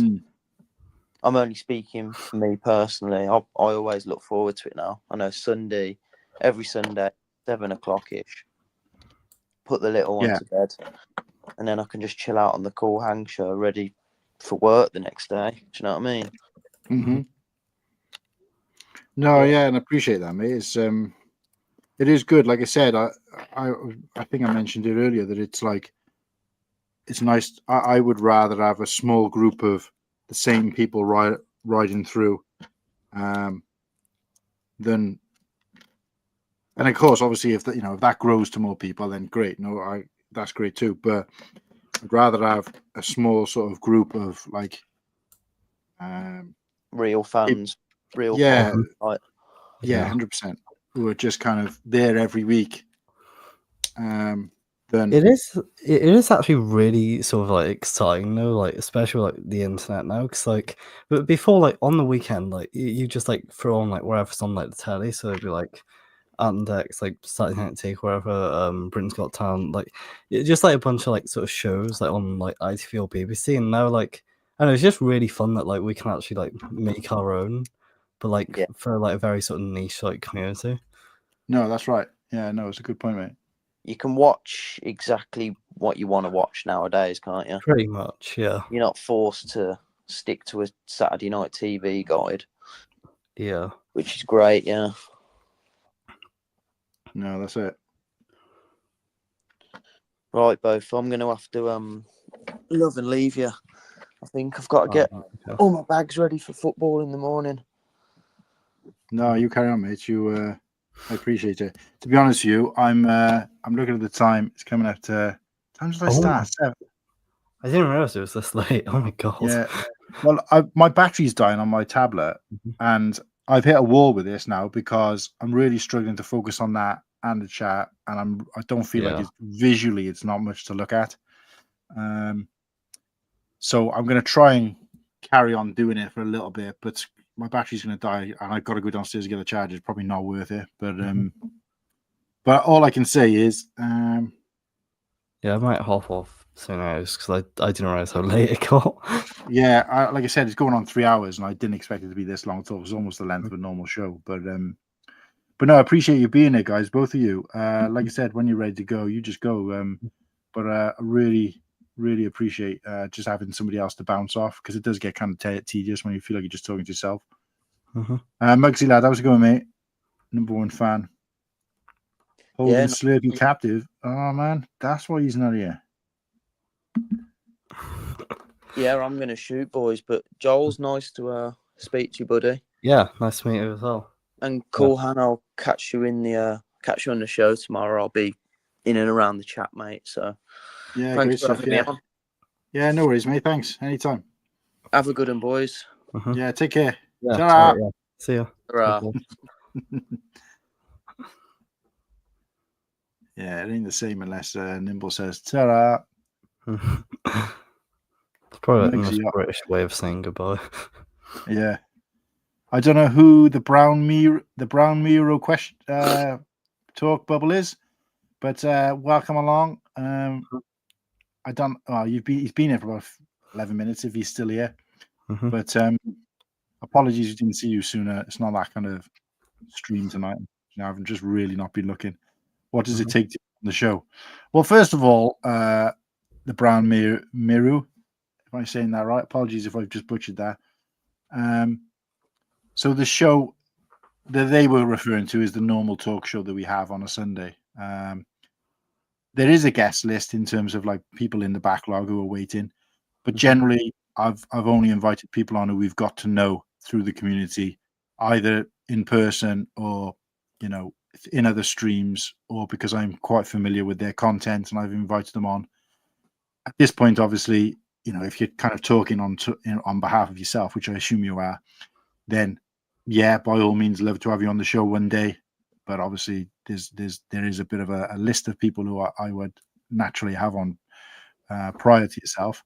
But I just need to be familiar with who you are. And this sounds really kind of condescending to some extent, because I'm like, a very, very small YouTube channel that's just started out, and to be saying, I need to know more about you before you come on the show. Like it's, like amazing show, because, I enjoyed the show, but it is very new. But naturally, we've got, a group of people, but you're more than welcome to be part of that group, and to be involved. You've got to be like in the chat during the show, which is usually between 7 and 10 ish on a Sunday night, UK time. I'm not sure where you are, the Brown Mirror, but if you can tune in and get involved in our chat, and then obviously we get to know you and your content, whether it be on YouTube or Instagram, then yeah, I'm sure that we can get you on one day. But yeah, it's certainly not a VIP type thing. It's more just of I think that the whole purpose of the show was always to just try and broaden my own and the audience's horizons in terms of getting to see different things, because they could tune into the show every week and find out about Lego Star Wars, which you could kind of find that information anywhere.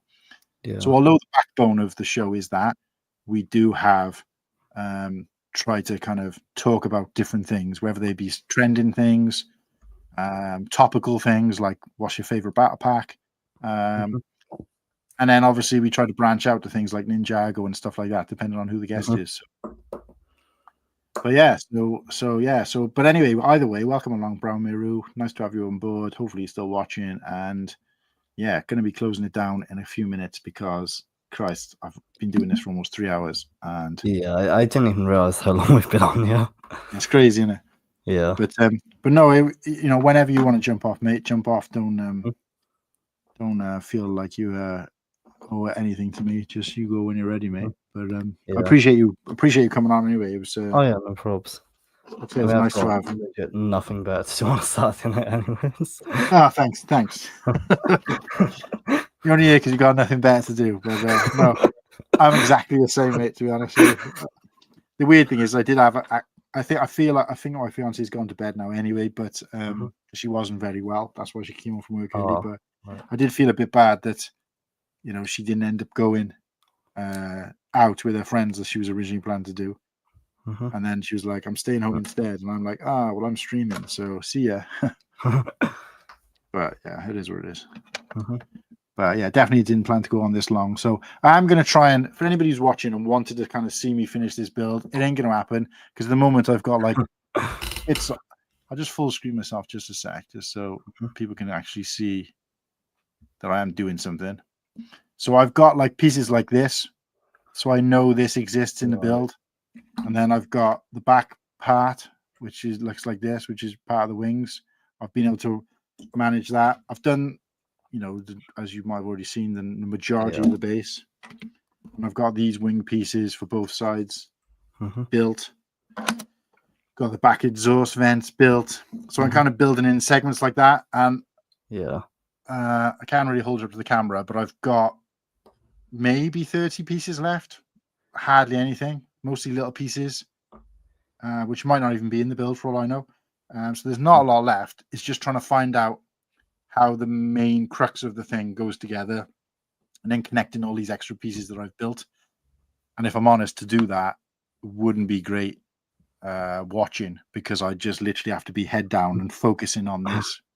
And when I keep looking up and looking at the chat and doing other things, I lose focus and then I have to kind of start again. So that, and my battery's about to die on my tablet, and it's a nightmare trying to do off screen. So Cool Hand builds most of the set. Yeah, well, that's why I always say builds, and I also put like a question mark on the thumbnail. The question mark over the set is in like, I may build this, I may be able to build it. But look, the point of this show was never to necessarily, it was me challenging myself, and the challenge is going on because I am going to still try and build it tonight. I'm going to take a bit of a break from it now because I kind of got fed up looking at the same picture. Yeah, doing the main structure is definitely going to be really difficult. Yeah, and I didn't realize how much I'd need to kind of focus on it. If I was doing a build off instructions like this, it wouldn't have been any different to building a normal Lego set. So I could have done that on stream. But trying to challenge myself to look at this and work it out, it would literally be, especially if there was no one else here, literally be like 10 minutes of silence while I was looking at it. Yeah, what I'd probably do if I was you is just like search up like the sort of like set, like all just like the alt build on like Google and see if anyone else built it and like give like a different angle of it. Yeah, that's a good idea actually. Yeah, like see if there's any like Reddit or like Instagram photos.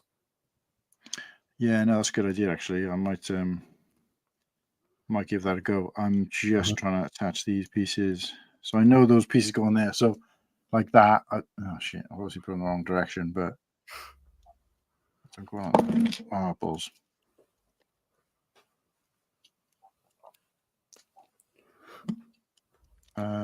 Yeah, so another back looks like this.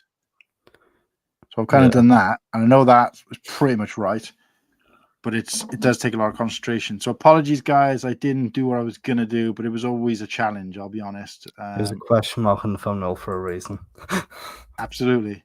But it was for a reason. Yeah, it was more about talking about Rebrickable, showing people who might not know, and just talking about like what I like to do, because I always talk about doing mocks. I don't even know whether there needs to be another acronym really, because it's not mock is my own creation, and if I'm taking a mock off Rebrickable and doing it, is it a mock because it's not mine? I guess it's just like a custom build.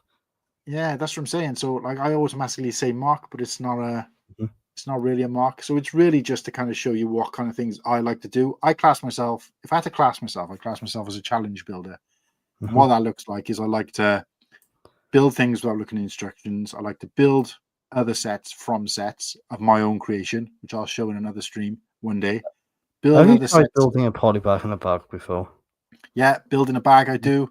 I do alternate builds of my own. So like the builds that come with the Lego magazine, I'll always build it. And then because, it's not something I'm necessarily going to display, I try and build something else. Building bags I've done quite a few times. You can only do that with so many certain sizes, but all of the Christmas I just realised that we'll no longer be able to do the build in the bag thing because the new paper poly bags. Yeah, that's a bit of a nightmare. But I Yeah. did it with the Christmas ones. Mhm. Those I do every year for like the last 3 years. And just stuff like that. It's just, grabbing, like I said, I took the Millennium Falcon, the Force Awakens Millennium Falcon, and I just built another set out of it, which I haven't finished, so there's no point showing that off just yet. But, and just, like I said, looking at these, that's the kind of stuff that I'm interested in. Yeah. Obviously, I like building Lego as well, but I feel like I enjoy doing I something mean, you else still are with this stuff. technically building Lego. Yeah, exactly. But I don't. I think they're on a level playing Mhm. field in terms of building opening a new set, or building a set, regardless of whether it's new, pre-owned, whatever.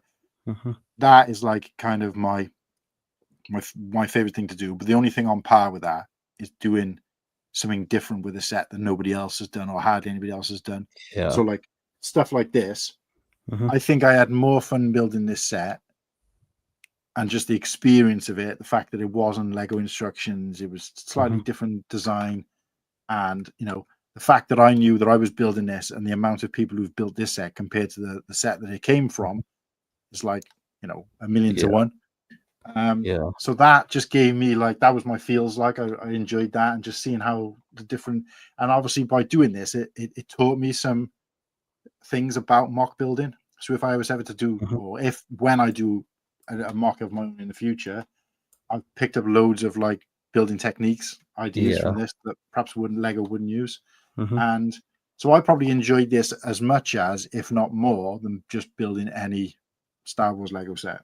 And I mean, that's kind of like the beauty of custom sets or designs, that they can use techniques that Lego wouldn't be allowed to use.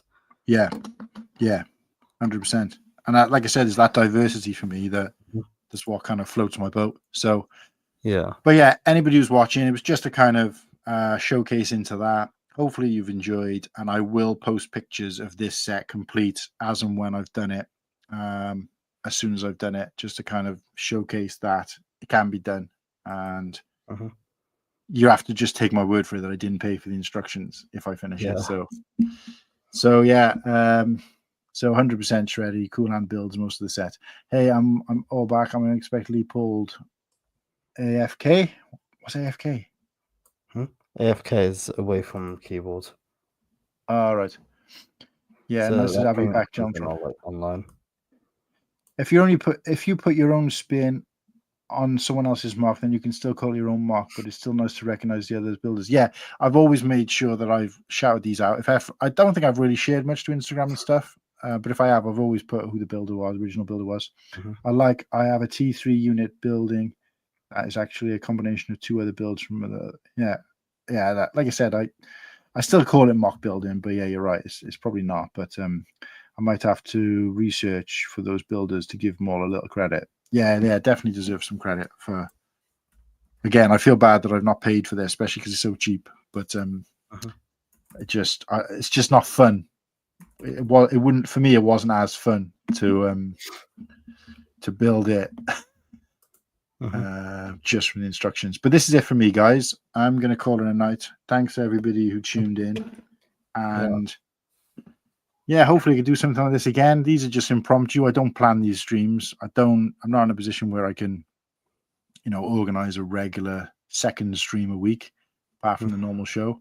So these will just be kind of as and when. And I'm really blown away by how many people were viewing and commenting and getting involved for something that I literally decided to do a few hours ago. So appreciate it. And Joel's, obviously, thanks again for oh yeah, no problems, for being there. Shreddy, Papa Rex, cheers, night all, everybody. Thanks for everything. See you all in the next one. Take care. And don't forget to tune in tomorrow, 7 p.m. UK time.